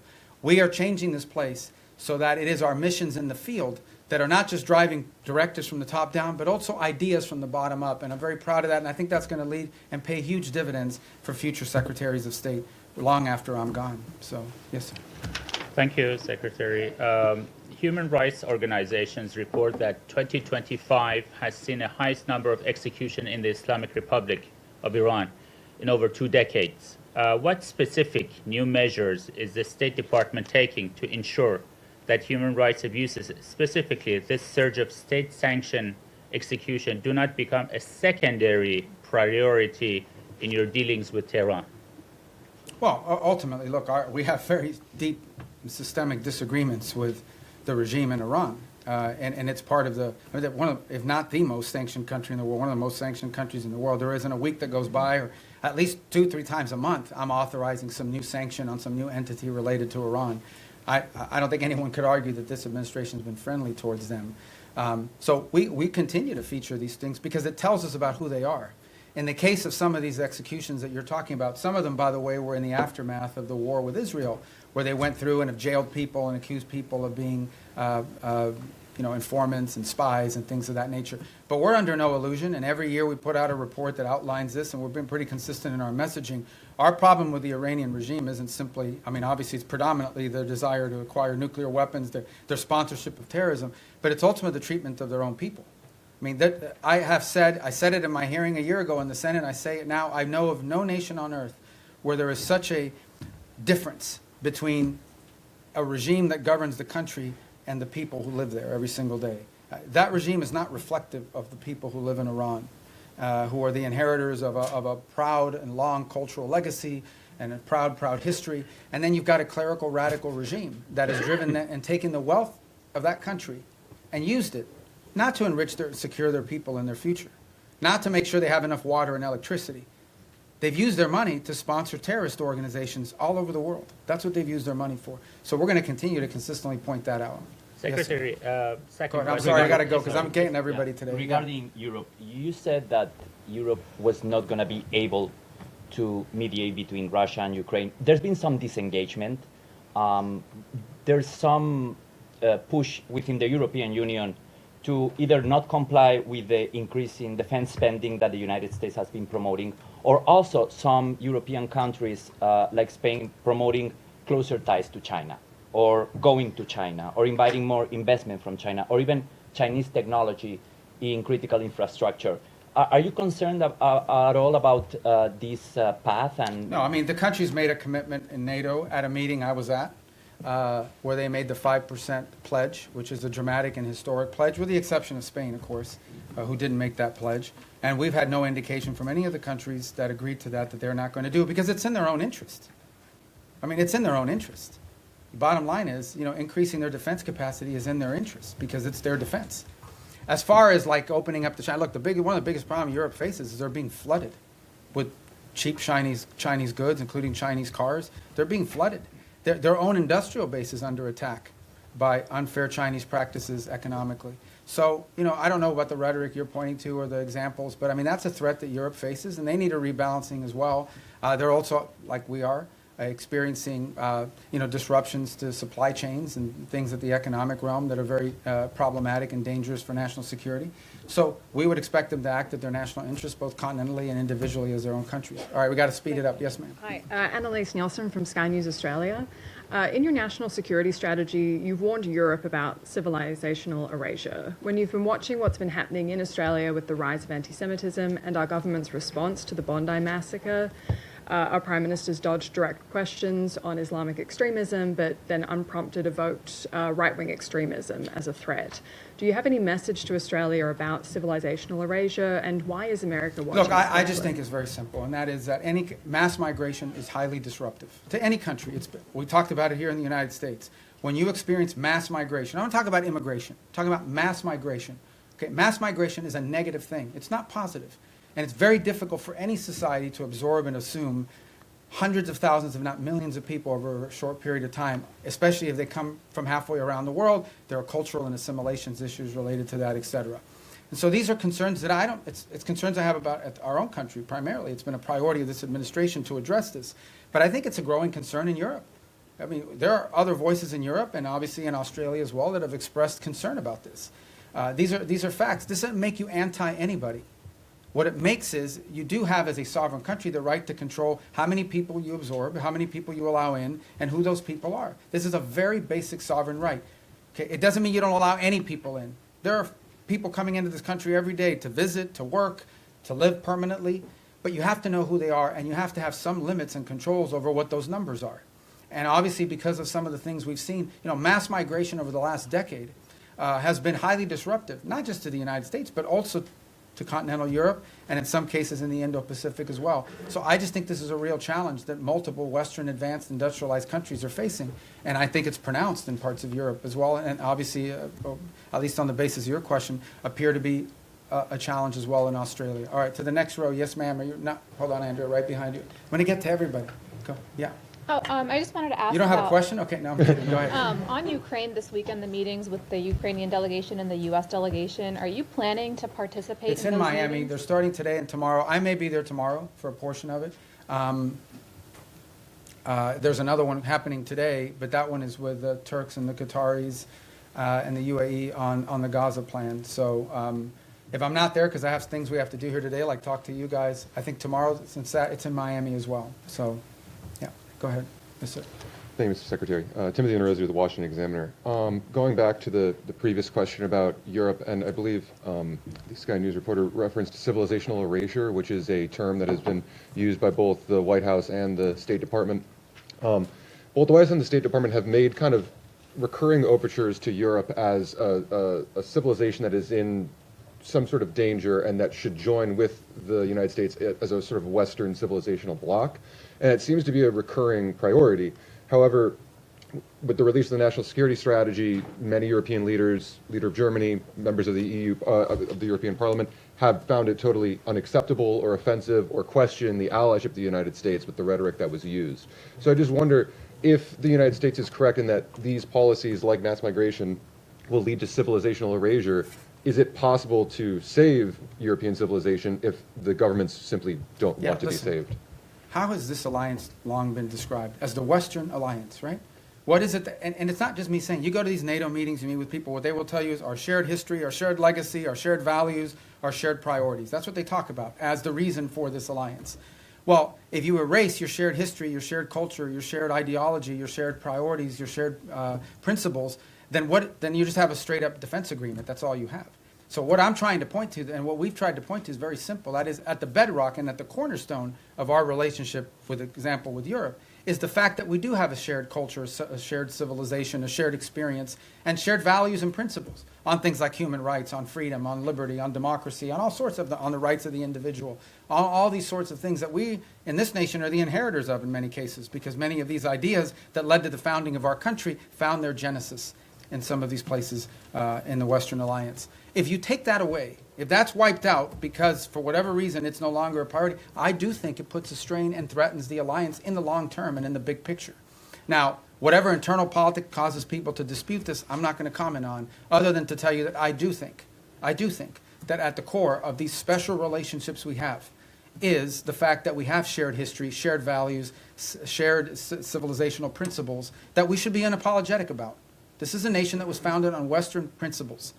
Founded on Western principles like liberty, the value of and the right of the individual, the right of self-governance. These are all Western values. Now, others may have adopted it in different parts of the world, but they emanate from Western history. And it's something that we should be apologetic about. Why would we be apologetic about it? Anyone who doesn't recognize, for example, that many of the features of our system of government find their root in Roman and Greek history is a fool. Is a fool. It's just not true. And so I think that we need to understand and embrace that, not negate it. And I think that's what we're pointing to here, is that we are concerned that particularly in parts of Western Europe, those things that underpin our alliance and our tie to them could be under threat in the long term. And by the way, there are leaders in those countries that recognize that as well. Some say it openly, some say it privately. In the eastern and southern part of Europe, they're much more open about it. Nonetheless, it is a factor that needs to be addressed. Yes, ma'am. Was the New York Post. So you said earlier that you don't see a surrender happening anytime soon when it comes to Ukraine and Russia. Putin says he will accept nothing less than an unconditional surrender, but if this latest intensive push for peace talks fails, is there anything that the U.S. can do to make Russia want to end its war? And then secondly, some of the most major foreign policy issues from Venezuela, Iran, Ukraine, Israel, have been assigned special envoys who do not report directly to the State Department, which obviously has a larger view of how these conflicts affect each other. How intimately has State been involved with these envoys' strategies and actions this year? And do you see State taking a larger role in these kind of day-to-day negotiations? I disagree with the premise of your question. I mean, every envoy that's been involved in all these critical issues, I personally work with very closely. I talk to them 4 or 5 times a day, or meet with them, or they're in the White House, or they're here, primarily in the White House, or they're involved in the same meetings we're involved in. I mean, that's just not factual. No one is out there doing independent action. All of it is strongly coordinated. It's one of the benefits of also being the National Security Advisor, is it allows us to also organize the interagency. Every single one of these envoys, I speak about Steve Woodcock in particular, who's a phenomenal person, very smart, very talented, who dedicates, he doesn't get paid to do this job, he does it for free. And he invests a tremendous amount of time, full time on this thing, traveling all over the world, doing all kinds of things. Okay, but Steve doesn't do anything independently. He relies on the interagency. He gets support from Treasury, sometimes from Commerce, certainly from the Department of War, and from the State Department. In fact, he's staffed in many of these visits by State Department folks, and including the ones in Miami. Especially as we get to the technical parts of these agreements. So the synergy there is very tight across the board. And so I think that that's not factual. I was referring to Envoy Grinnell with Venezuela and some of those conflicts earlier this year that really kind of weren't helpful in getting towards the release of the prisoners. Yeah, look, everything that's been done in this administration has been coordinated in some form or fashion. Now, I mean, you guys don't see it all because I know everybody wants foreign policy to be 100% transparent, but sometimes it really can't be because there are sensitivities, because there are diplomatic sensitivities, because things people are willing to agree to in private, they may not be willing to do so in public. There's all kinds of things that have to happen in order to achieve outcomes. Sometimes they work, sometimes certain approaches work, sometimes they don't. But that's not new to this administration. That's been true throughout history. And but at the end of the day, I mean, I feel like we have a very good team of people that work very closely together on all of this. And the key is every single one of these conflicts, every single one of these issues are all multidisciplinary. Okay? There is no such thing as any one of these things that we're dealing with. Again, going back to the case, let's just use Ukraine as an example. In the case of Ukraine, it involved Treasury, with regards to the minerals deal. It involves commerce to some extent. It most certainly involves the Department of War in terms of not just battlefield assessments, but the sale of weaponry through Pearl, et cetera. It involves the Department of State in terms of everything from interpreters to the technical work of actually putting words to paper that would make sense in an agreement and supporting these visits. We had a very important meeting in Geneva, hosted at our embassy, supported by diplomatic personnel that were involved in doing that, and a lot of the follow-up as well that has to happen with some of these things. You know, peace deals aren't just, in the case of Gaza, strongly supported. We actually, we took our ambassador in Yemen, who can't be in Yemen, Fagan, and assigned him for 8 weeks on that portfolio so that we could have someone there to help navigate and coordinate all of the technical aspects. You can reach a peace agreement in concept, but then someone's got to sit down and write down the technical language and the specificity, and they rely on the professionals in this department and other government agencies, depending on the subject matter. So, look, I think in any new administration, there's a learning curve early on. People are still getting onboarded. You may not even have people Senate confirmed yet in these positions. Maybe you haven't even hired some unfilled spots. But I think certainly in the second half of last year, I'm very proud and very pleased at the synergy that we've established on all of these things and that continue to establish it. Another one that's doing a great job is Mossad Boulos. I mean, he's out there every day working with our Africa Bureau. They're very involved in this, on trying to deal with Sudan, on trying to deal with the Rwanda DRC. So we have a good team of people that work very well together and very collaboratively, and we're going to build on that in the new year. Yes, ma'am. Thanks. Shelby Talcott with Semaphore. Vanity Fair quoted you as wondering whether Putin just wants the entirety of Ukraine. I'm curious if that's still a question for you, and how confident are you in being able to reach a peace agreement if that is a question? And then along those lines, is there a deadline for Russia and Ukraine to come to an agreement before this administration walks away? Yeah, I'm not in any position to give you deadlines on anything. And as far as that quote, that's a quote the president has said publicly, which is, he has said three things. I thought it was going to be the easiest one, and it's turned out to be the hardest. I don't know if Putin wants to do a deal or if Putin wants to take the whole country. These are things he has said openly.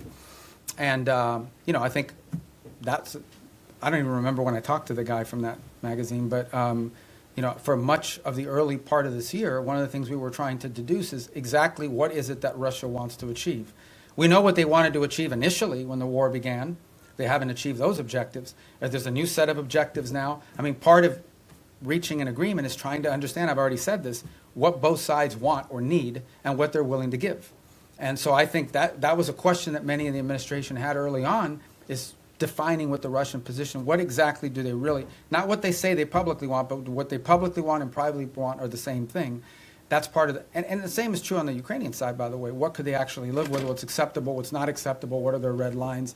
That's how you put a deal together. You have to sort of figure out if the two sides overlap at some point. Sometimes some deals are just not ready.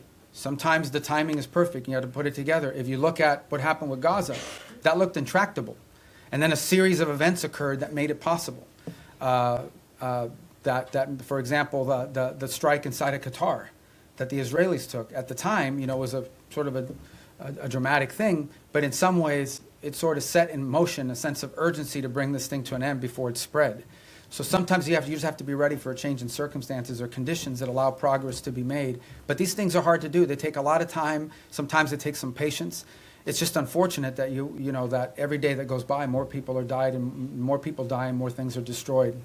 Yes, sir. To come back to your comments earlier on Sudan, you mentioned this concern about transshipment and weapons coming from overseas to Sudan. Could you sort of put a slightly finer point on it? Have you raised this with the UAE in your meetings that they need to stop providing support to the RSF? And have you got any commitment or any kind of look, response none of to these, that? neither side has their own factories for the most part, right? All these weapons are acquired from abroad. They have to come from somewhere else, and they have to come through somewhere else. So someone is allowing it to be shipped in, and someone is actually shipping it. So we've had the right and appropriate conversations with all sides of this conflict, because that is their leverage. Without their support, neither side can continue. So that's why we need to engage, and that's why we've engaged the parties involved in all of this. I don't want to find myself here in a position of picking on anybody other than to say that we think and we're hopeful that we can make some progress on this, but we know that in order to make progress on this, it will require outside actors to use their leverage and their pressure to make that come about, particularly this humanitarian truce, which is the first thing we want to achieve. We think that outside actors have the leverage and the influence over the players on the ground to bring about this humanitarian truce. And we are very focused on it. I had conversation on it yesterday. We have spoken to the UAE, we've spoken to Saudi, we've spoken to Egypt, and this is not new. We've been talking to them. We signed a document with them in September at the UN gatherings. We had previous meetings with them before that. So this is not a new engagement. It's just one that's had a higher sense of urgency given recent events there.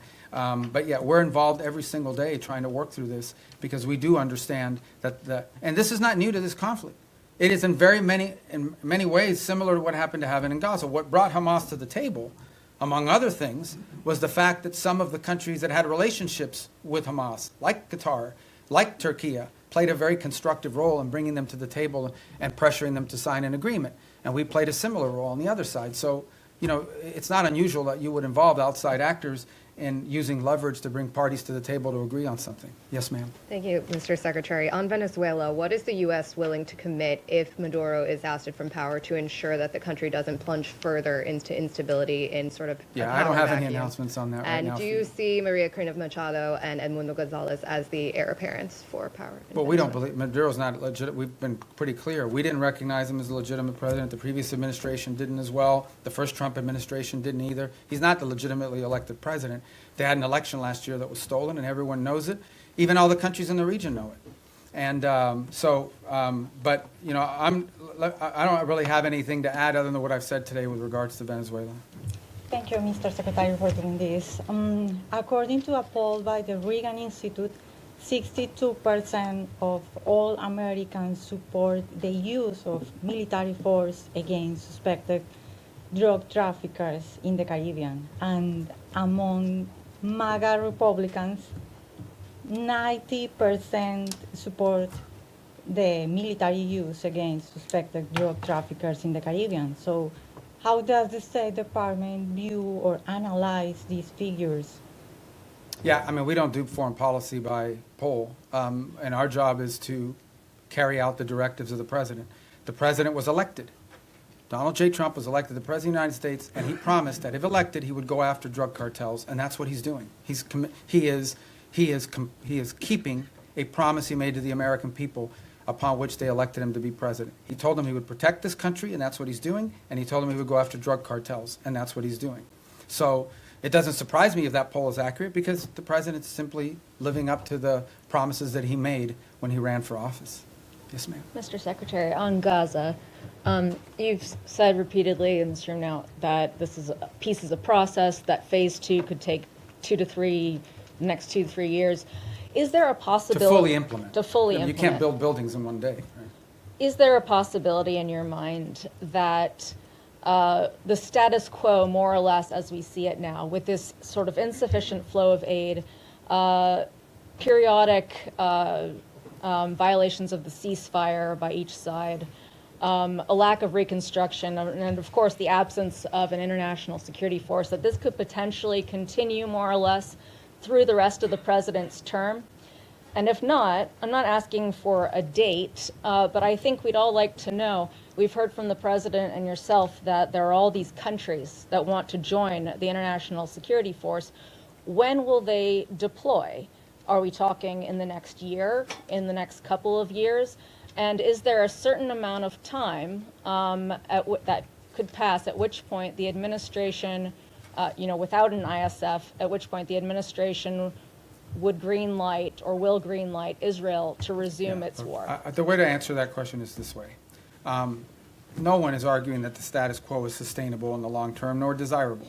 And that's why we have a sense of urgency about bringing phase 1 to its full completion, which is the establishment of the border peace and the Palestinian Technocratic Authority or organization that's going to be on the ground. And then the stabilization force comes closely thereafter. Once we've established that, we have a lot of confidence that we are going to have the donors for the reconstruction effort and for all the humanitarian support in the long-term building of phases 2 and phases 3. We just don't think that we're going to get to phase 2 or phase 3. We don't believe that we can have a successful donor conference, just as a real example, until people know they want to know who's in charge, and they want to know that there's security. Okay, they want to make sure that who's going to pledge billions of dollars to build things that are going to get blown up again because a war starts. So they want to know who's in charge, and they want to know that there's security, and that there'll be long-term stability. So no one would argue that what we have in place now is sustainable. in the long term. We have to get to the completion of phase one.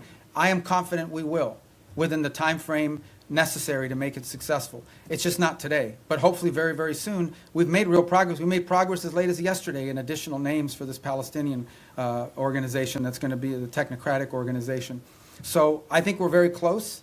I think we're going to get there. I'm optimistic that we're going to be able to get through phase one. And then what I meant about taking years for phase two or phase three is not years to start it. I'm just being, to rebuild a place, to put buildings and rebuild an economy, it takes time. You'll have the donors, but you still have to have the equipment. You got to build. You have to do all that sort of thing. This is a long-term project. Phase one is not a long-term project. It has to happen. I'm confident it'll happen within a time frame that makes it successful. We're very committed to it, and so is everybody else. Everybody else in the region understands that there is no plan B.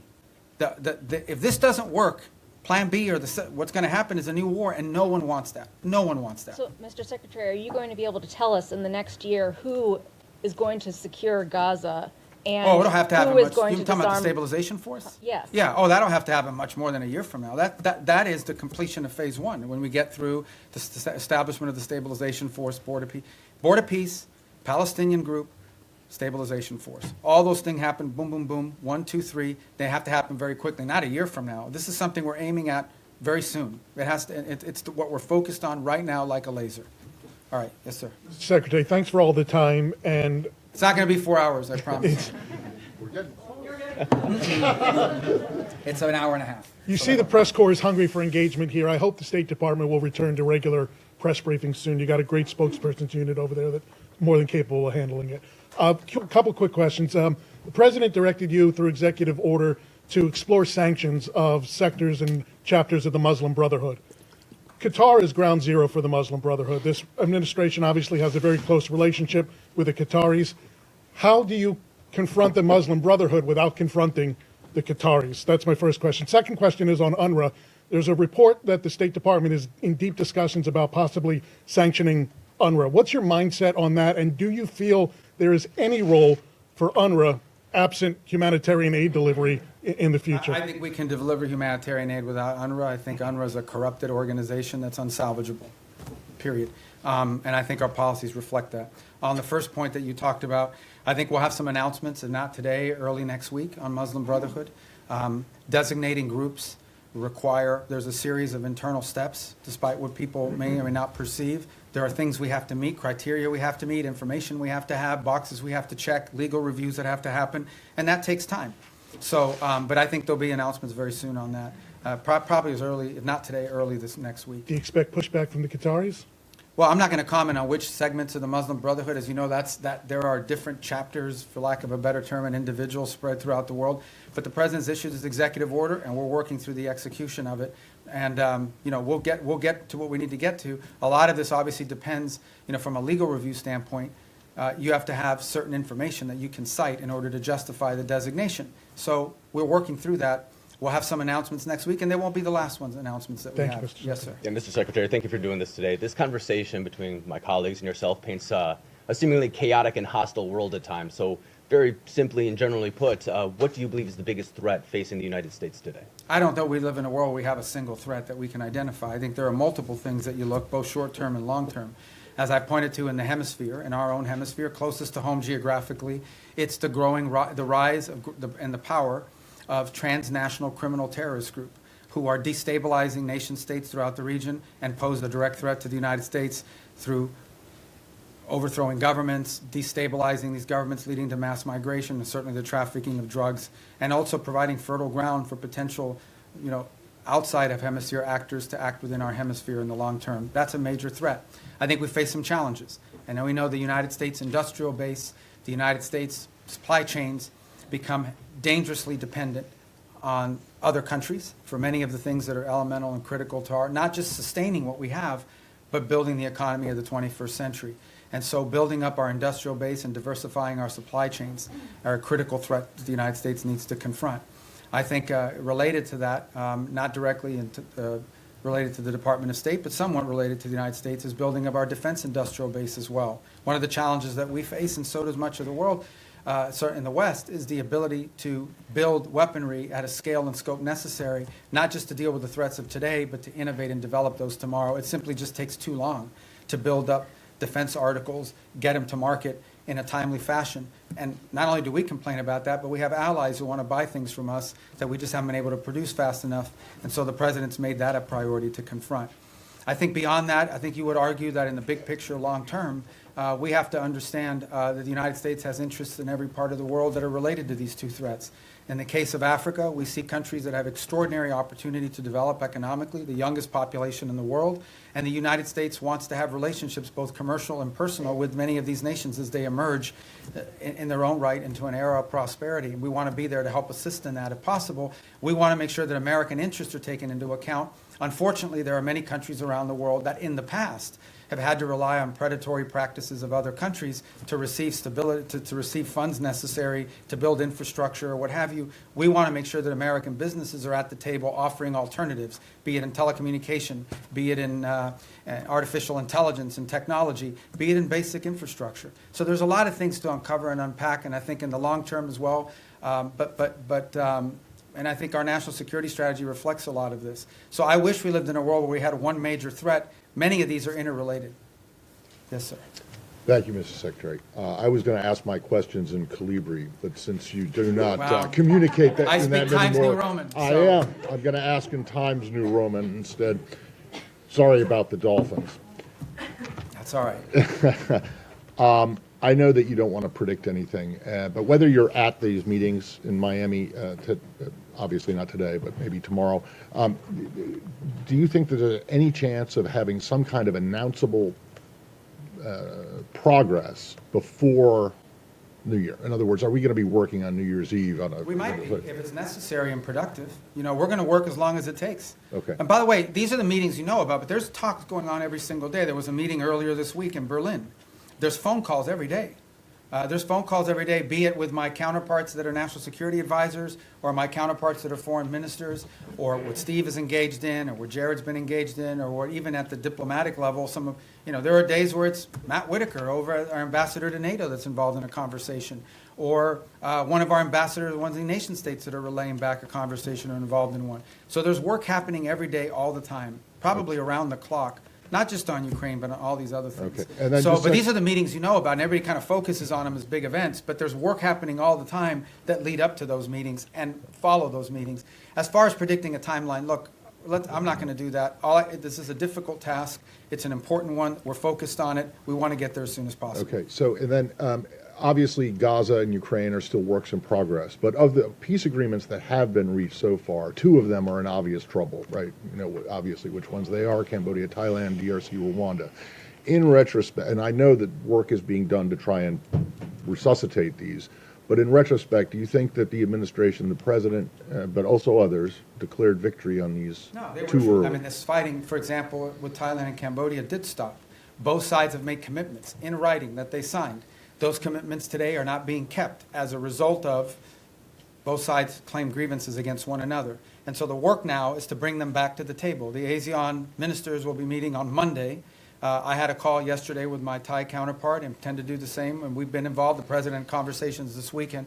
And our hope is between now and Monday to work to bring everybody back to compliance with the agreements that were made. In the case of the DRC and Rwanda, we have signed commitments from both sides. Those commitments are not being met. But at least we have the signed commitments. We now can hold people to something and we can push them. And in that case, by the way, for example, in the case of Rwanda DRC, as a good example, not only have we been engaged, but we have asked our friends on the Hill, both Republicans and Democrats, to also engage in conversations of their own with these leaders so they understand this is a bipartisan, multi-branch of government interest in this topic. But the good news about both of those is we have signed agreements. At least we have something we can push them towards compliance on. But as I said, in many of these cases with peace, you sign a peace deal, there's compliance, something happens, they fall out of compliance, you got to bring them back, you got to try to push. But at least instead of negotiating something new, you're simply trying to now push people back to compliance with what they already agreed on. So I think these were achievements. In the case of Cambodia and Thailand, it actually did stop fighting. It has now restarted, and we are working hard to push everybody back to compliance. And we are cautiously optimistic that we can get there by Monday or Tuesday of next week. We're hopeful. But there's more work to be done to that point. All right. Thank you. Mr. Secretary, you've said, including here today, that Maduro doesn't honor deals. How can the U.S. achieve the goal that you're describing of stopping the drug traffickers and the terrorists without Maduro leaving, number one. And number two, a topic that hasn't been asked about yet. State Department officials have recently met with visiting AFD officials from Germany, and we're hearing from AFD members as well as analysts who see the national security strategy as an effort by the administration to endorse the AFD. Can you share anything about the views of your views or the views of the administration on the AFD in Yeah, Germany? I mean, on the case of Venezuela, I mean, I've answered it repeatedly now. I can only tell you our national interest is ending the flow of drugs towards the United States and these terrorist activities that are occurring that include cooperation with these gangs. Beyond that, I'm not going to speculate on what leads us to that outcome, other than to say that we're very committed to reaching that outcome. We meet with a broad array of political actors in multiple countries all over the world. They come, they visit the United States. We want to know who they are. We want to meet with them. We want to hear them out. As I told you, we have a president who generally does not view meeting anyone as a concession. So there are broad political actors. We've met with broad political actors from different parts of the Western Hemisphere as well, and broad political actors from different parts of the world. So I think it's important, and part of our job is to understand the full political spectrum of countries around the world, including countries we have alliances with. I would say that many of our allied countries, they meet with Democrats and Republicans, and sometimes libertarians or whoever. I mean, who are political figures that travel overseas, they also have meetings with them. So part of the job of the State Department is to inform the administration about sort of the internal political dynamics of the countries that we have alliances and partnerships with. Because in the end, we don't know what the outcomes of elections are, but understanding that the internal political climate of individual countries is a key part of determining how we approach and pursue public policy in partnership with them. And that's why, you know, we've had recent elections here in the Western Hemisphere, and we've met with multiple people that are running. Meeting with them does not mean we're endorsing them for president of Bolivia or president of Chile, but we do want to know who these people are and what they're about and what they're thinking, because it informs our work. And by the way, so, you know, we do that from the embassy as well. I mean, we get a lot of the cables I have is a meeting they met with someone who's going to run for president in 2 years. That doesn't mean we're endorsing the person, but we should probably know a little bit about them in case they win. And even if they don't win, if their party has votes in the parliament or votes in their legislative branch, that's an important factor to consider. Yes. Thank you. Some key European and regional allies say they're limiting intelligence sharing with the United States because they're worried that the boat strikes violate international law and they don't want to be involved. Doesn't that strain these relations with key partners that you say you need in order to do these broader security efforts in the region? No, it doesn't. I mean, ultimately, at the end of the day, I'm not going to comment on intelligence matters. Look, every day I read stuff that's just not true. Every day. I'm not telling you guys are being, but you guys are being lied to sometimes. Like, sources will come to you and tell you things. Just because they have a government email doesn't mean that they know what they're saying. Maybe they just want to sound important. Maybe they have other incentives. I'm not opining about your question in particular. I'm just writ large, but I'm not going to talk about intelligence matters. Suffice it to say that the United States, every boat strike we've conducted, okay, this is not people seeing a boat and say, okay, let the drummer get wicked and blow them up. We're not talking about that stuff. We are presenting every single one of these is justified. We know who's on those boats. We've been tracking them from the very beginning. We know everything about them. Okay, there are boat strikes we don't take because they don't meet the criteria, the legal criteria. We have everything we need, and it's one of the reasons why you've seen this massive deployment in the region, is to be able to gather intelligence and paint a picture that we can justify to lawyers based on the law. So I'm very confident about that effort. It's been very successful. Thank you, sir. Back to terrorist designations. Last month, the State Department designated 4 European groups aligned with Antifa as foreign terrorist organizations. Could we see more designations like that in the works for left-wing extremist groups, and what could the scope Yeah, I mean, of if that the look groups like? involved in firebombing, if there's anybody involved in, you know, activities such as that could potentially inspire or lead to violence in the United States, we're going to designate them. So sure, if you have any we want to suggest, I will look at them. Okay, here you go. I told you we'd get to you. Go ahead. Thank you very much. Thanks for your patience. Mr. Secretary, I wanted to drill down on the way you and the administration see America's national interests, because you said that Ukraine is not on our continent, not our war. You said something in our own hemisphere is more important. So this involves both our commitment to the negotiations in Ukraine, which the President is passionately committed to, for ending the rising numbers of deaths, he says. Russian President Putin told my colleague, Keir Simmons, today at the news conference in Moscow, we do not consider ourselves responsible for the loss of life because it was not us who started this war. Does the administration, does the present you, the administration, believe that Putin was not the aggressor here? And if so, how can you reach an agreement between two parties when the aggressor will not acknowledge that he invaded a sovereign country? Let me, if I just may follow. So how do you reach any kind of compromise or ceasefire when Vladimir Putin repeatedly says, and you say that may not be what he really believes, but he has never said that he would make concessions publicly. And he's never said that he invaded Ukraine. He's always said that that is Russian territory. So why is that not in our national interest? When also in our hemisphere, if it's impossible to eliminate the threat of narco-terrorism as you describe it, with Maduro in charge, you've described the extent beyond narco-terrorism and drug trafficking of his threat. You've described it today as a threat to the region. Doesn't that mean there will have to be regime change? And is it in America's national interest to get involved in regime change in our hemisphere, given what's happened before? And why is Maduro this overriding, I mean, he is an overriding threat by all acknowledgement, but why is the former president of Honduras not a regional threat, who was personally involved in, hundreds of tons? So let me take the second one for the first one. On the president of Honduras, I'm not involved in the pardon process, which is what that was. He's no longer in office. So that might be. He was in a U.S. prison. No, I understand, but I can't comment on our pardons process because that's not an area that I have many jobs, but that ain't one of them. So I'm not hiding from it. I'm just telling you I don't know. I can't give you an informed answer on that because I was just involved in that process. As far as the question of Maduro and his impediment, look, I've just made the observation that it's hard to make a deal with someone. Everybody says we should go to negotiation. All I'm observing, I'm just saying all I'm observing is he's never kept any of the deals he's made in the past, which makes it difficult to consider making one in the future. Beyond that, I'm not going to speculate about what might or may not happen. Ultimately, I can tell you what our goals are and what our interests are, and that's how we've defined them. Well, in 2019, didn't he get bailed out by Cuban military, Cuban intelligence, outside forces? And so ultimately, with this blockade, is this partly, yes, Maduro, but partly to get at Cuba and Iran and the recipients of this sanctioned oil? This action on the boats, these are sanctioned, but these are enforcement actions. That's what they are. They are existing sanctions.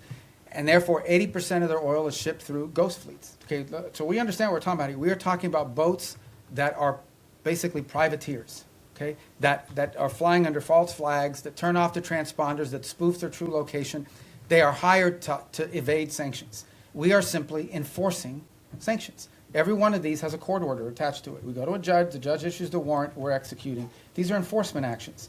The fact that they happen to impact a terrorist regime, is a good thing, but they are enforcement actions, and we are conducting enforcement actions.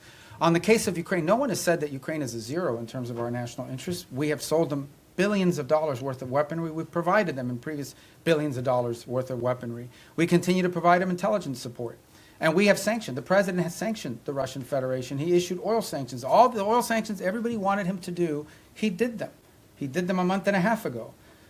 All I'm saying, now you point to all the stuff about, does Putin say this? Does Putin?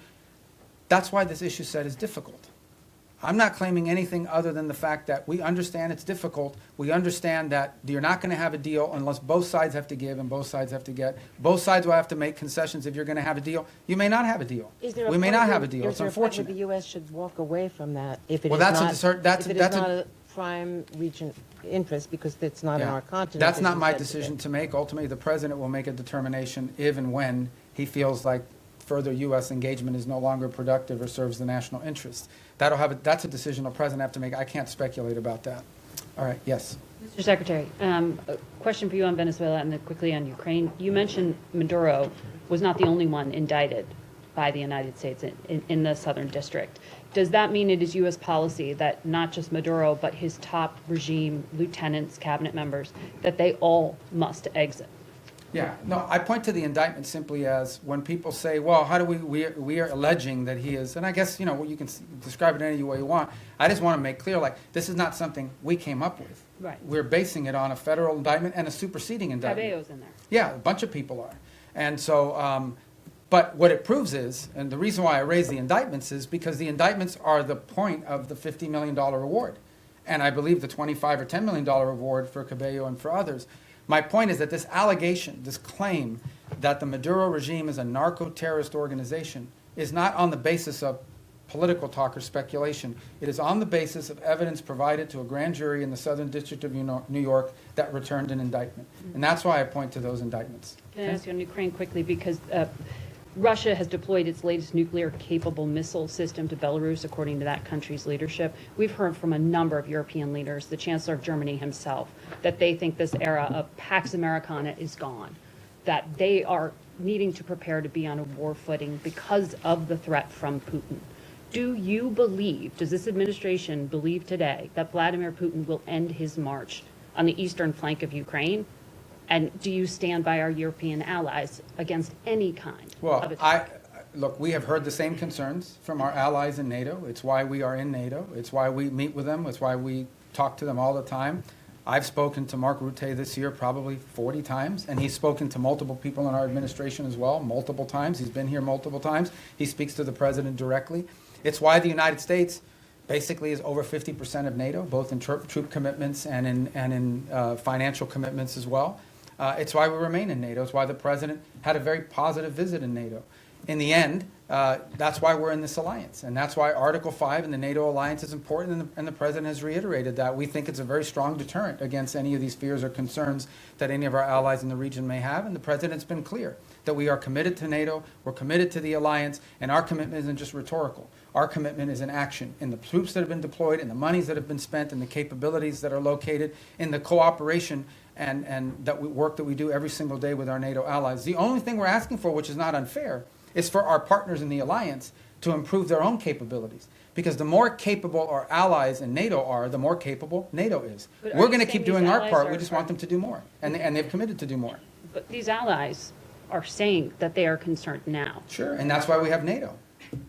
So nothing has changed? Pax Americana, what the Chancellor of Oh, I Germany don't know. said? I don't know why he's saying that. You'll have to ask him why he's saying that. The truth of the matter is that NATO is the key defense alliance and agreement that has provided stability on the European continent. We believe it is stronger today than it's ever been because our allies have committed to increase their own defense spending. The more capable our allies are, we've already made our commitment. We've been spending billions and billions and billions. It's the single biggest part of the largest government budget in the world is defense spending in the United States. So we've already done our part, and our part isn't just rhetorical, it's real. We have troops stationed there, we have capabilities there, we have weapons we've provided our partners in the region as well.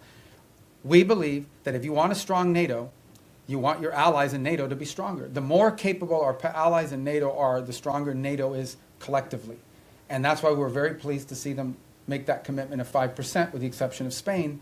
And that's why the president left our NATO gathering earlier this year so enthusiastic about the future of NATO and about our role in it. And in fact, that's why the president's been working with NATO countries on the Pearl program, which is what's providing weaponry to the Ukrainians today. Go ahead. Secretario, gracias por su tiempo y por atendernos. Sé que esta es como la 10ª pregunta de Venezuela, pero quiero quedar claro con varias cosas. Primero, usted puede hacer una referencia al comentario que hizo el presidente Trump apolítico cuando dijo los días de Maduro están contados. Eso se refiere a días, semanas, meses. Esperamos un 2026 sin Nicolás Maduro. Y me gustaría también que se refiriera a la orden de escoltar esos buques petroleros que acaba de dar Maduro a su armada, esos buques sancionados que ustedes están incautando. Algunos de ellos ya fueron escoltados, no estaban en la lista de sancionados, pero ¿qué pasaría si eso fuera con un buque sancionado? Y por último, Maduro le ha pedido al ejército colombiano que se una como un solo ejército en medio de su desespero por responder a este cerco. Son 3 preguntas. En el tercero, nosotros no vemos eso como algo serio en términos de involucrar las Fuerzas Armadas de Colombia. En términos de los buques, como bien han dicho, creo que salieron 4 buques ayer, que ninguno de los 4 eran sancionados. Y no existe nada que vaya a impedir nuestra habilidad de poder enforzar las leyes de Estados Unidos en términos de los buques que son sancionados. Y en la primera pregunta yo no voy a especular sobre, tendrá que preguntarle a la Casa Blanca el comentario del presidente simplemente para decirle que sin duda pensamos que el régimen de Maduro es ilegítimo y que su cooperación con estos grupos terroristas en nuestra región, incluso sus propias actividades terroristas, son una amenaza a la seguridad nacional de Estados Unidos. The 3 points that he asked about, one had to do with the Maduro calling on the Colombian armed forces to join ranks with him, and we're not really focused on that rhetoric. We're also not concerned about, there were 4 boats yesterday that were escorted by so-called naval vessels. Those were not sanctioned boats to begin with, but there's nothing that's going to impede our ability to enforce U.S. law when it comes to sanctions. We're not concerned about that. Sanctioned boats, we have the capabilities necessary to enforce our laws. We'll have a judicial order, we'll execute on those orders, and there's nothing that will impede us from being able to do that. And on the first point, the question was something about President Trump had said that Maduro's days are numbered. I didn't hear that quote. Was that a recent quote? ¿Esto fue reciente? El 9 de diciembre. Yeah, so ultimately, look, our observation is the same I've made here repeatedly, which is that the fundamental challenge we have here is that the Maduro regime isn't just illegitimate, they openly cooperate in terrorism against the United States. And that's a problem, and it remains a problem, and it's at the core of this. Habló con María Corina Machado, ¿tiene pensado recibirla en Washington? No está nada programado, yo creo que ella todavía está en Oslo. Pero obviamente yo he hablado con ella mucho en el pasado. Go ahead. Are you going to tell us in English? He asked about Maria Corina Machado. I believe she's still in Norway. I'm sure there'll be a meet. She'll come to the U.S. at some point, and I've obviously spoken to her many, many times over the years. Thank you, sir, for taking so much time with us today. How many visas has the State Department revoked under your leadership so far in the last year, and how many of those are student visas? I forgot the exact number or the breakdown of them. It's over 60 or 70,000 for different variety of reasons. Some are students, some are people that were not in the country, but we denied them re-entry. I can get you the exact numbers. I don't want to be misquoted because that's a rolling number, an average number. But look, this is not a punitive thing. We're going out to try to make examples of it. Our visa system, okay, who you allow to visit your country should reflect the national interest. We said that from the very beginning. It was one of the directives that we got from the president. It's one of the things he ran on. And so our visa process basically is, and there are some times we'll deny people visas because of activities they've undertaken overseas.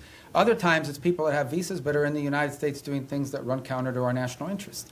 And the law gives us the right, and in fact, I would argue the obligation to remove people like that from our country. And we're going to continue to do it. I mean, it's as simple as that. I mean, sometimes somebody comes in and says, oh, I want to come in as a student. They're here as a student, and then once they're here, they're involved in nefarious activity. We're going to remove them from the country. But maybe they're here as a researcher. Maybe they're here as, I don't want to say journalist because you guys will get upset, but, you know, it could be anything. You know, these are visitors to the country. A visa is a visitor. It's not a right. By the way, we deny visas every day all over the world. People will go to an embassy, they'll sit for an interview, and the consular officer will deny them a visa because of something that came up in their record, because of something that came up in their interview, whatever it may be. So if you have the power to deny someone a visa before they get one, you most certainly have the power to revoke it once they get one and then do something they shouldn't be doing. So there's a variety of reasons why visas are denied, but all of them are because it implicates our national interest or national security in some way. You began the briefing by talking about your confirmation hearing, and one of the core commitments or goals you set for yourself in that hearing was to rid the State Department of anti-Semitism and what the president calls DEI ideology. When you look back at the last year, have you done that, sir? Have we done what? I'm sorry. Rid the State Department of anti-Semitism and DEI ideology. Well, look, I think there were actions that were being taken that we're very concerned about in terms of statements that were made from some missions around the world or actions that were taken. Ultimately, what the president asked for is a government based on merit, where people were being promoted up because of merit, irrespective of their background, their ethnicity, the color of their skin, the first language they spoke, where they were born. We want to promote people on the basis of merit. We have redone the whole process by which we do promotions in the career foreign service. We've redone it in a way that prioritizes the right things. There were people not being promoted in the State Department because even though they were exemplar foreign officers, their DEI score under the previous administration was too low. There were people that were because they weren't committed enough to the DEI cause. So we have very talented people that did not get promoted in the State Department because they did a great job, but they had a low DEI score. We got rid of that. That's not going to exist anymore. We are going to judge people on how good they are at the job that they do. And by the way, we're also opening to promoting people not just based on seniority. We have some very talented, and I say junior officers, like 10 years, 15 years is considered junior around here. They're very talented. If we don't promote some of these people, we're going to lose them. Because there's a lot of money to be made in the private sector, and the people want to pursue in life. If people don't see upward mobility where they work, if they don't see the opportunity that by working hard and being successful, I'm going to be able to get ahead, they think they're reading roadblocks, they may leave and go work for another agency or outside of government. So we want to promote good people on the basis of merit. And I do think we have made changes. In fact, I just today approved a list of foreign service promotions for the president to submit to Congress. And it's on that new basis. So I'm really happy with that program. And look, we'll tinker with it, we'll improve it as time goes on, but we thought it was critically important that people be promoted on the basis of merit and skill, and not on all these other things, and certainly not on a DEI score. Thank you. Thank you, Mr. Secretary.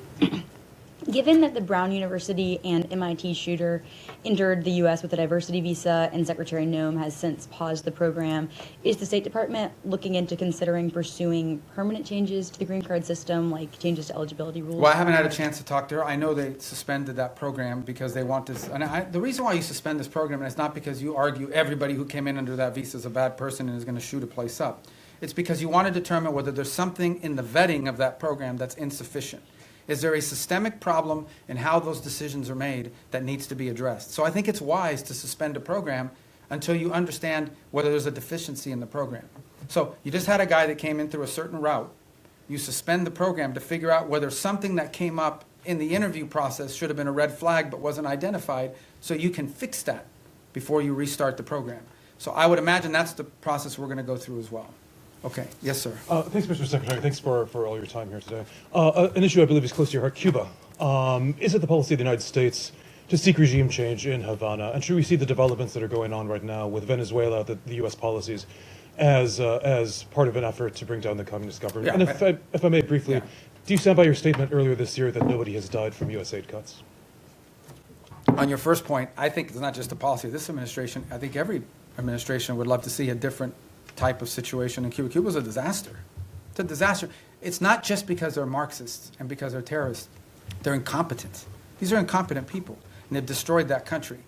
On the second point, I'm very proud of the changes we've made in foreign aid. Just yesterday, the day before, we are, I think before the end of this year, going to enter into over 50 compacts, health compacts with different countries around the world. Understand the way this used to work.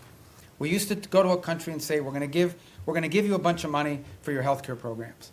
And then we would go out and hire some NGO in Northern Virginia or whatever. They would take their 60% cut off the top for administrative aid. They would take another 20%. Before you knew it, just a portion of that money was even reaching these countries. In many cases, many of those countries, it is true.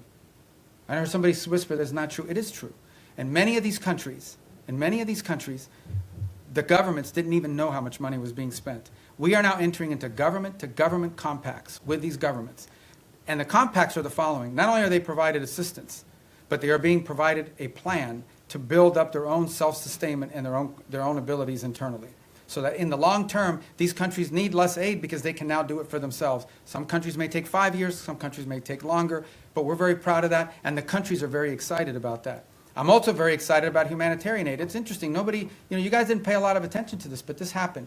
In Jamaica, got hit by this hurricane. And everybody, I saw some articles, this is going to be a disaster, the U.S. humanitarian response is not going to be good. It was excellent.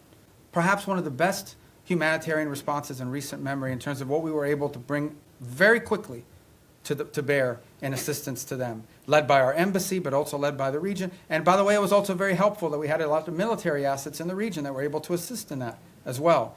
We recently had an event in Sri Lanka. Again, we were able to very quickly provide assistance, the assistance they needed. So we're it's still a work in progress. We're still building this out. But I think in the big picture and in the long term, when people look back at this, they're going to say that we redid foreign aid in a way that actually delivered aid more effectively and in a way that furthered our national interests, both. And a lot of it driven from the embassy level. The amount of control and power and influence that our ambassadors and our embassies will now have to help shape how foreign aid looks like in those individual countries is much greater today than it was when you had USAID sitting alongside them almost as an independent branch that oftentimes took actions completely divorced, completely separated from our broader foreign policy. Yes, sir. Thank you, Mr. Secretary. First, I want to ask a clarifying question regarding Venezuela. You mentioned you've spoken with the opposition leader repeatedly over the years. When was the last time you spoke with her? I don't recall. I mean, she was not in a place where talking was very easy.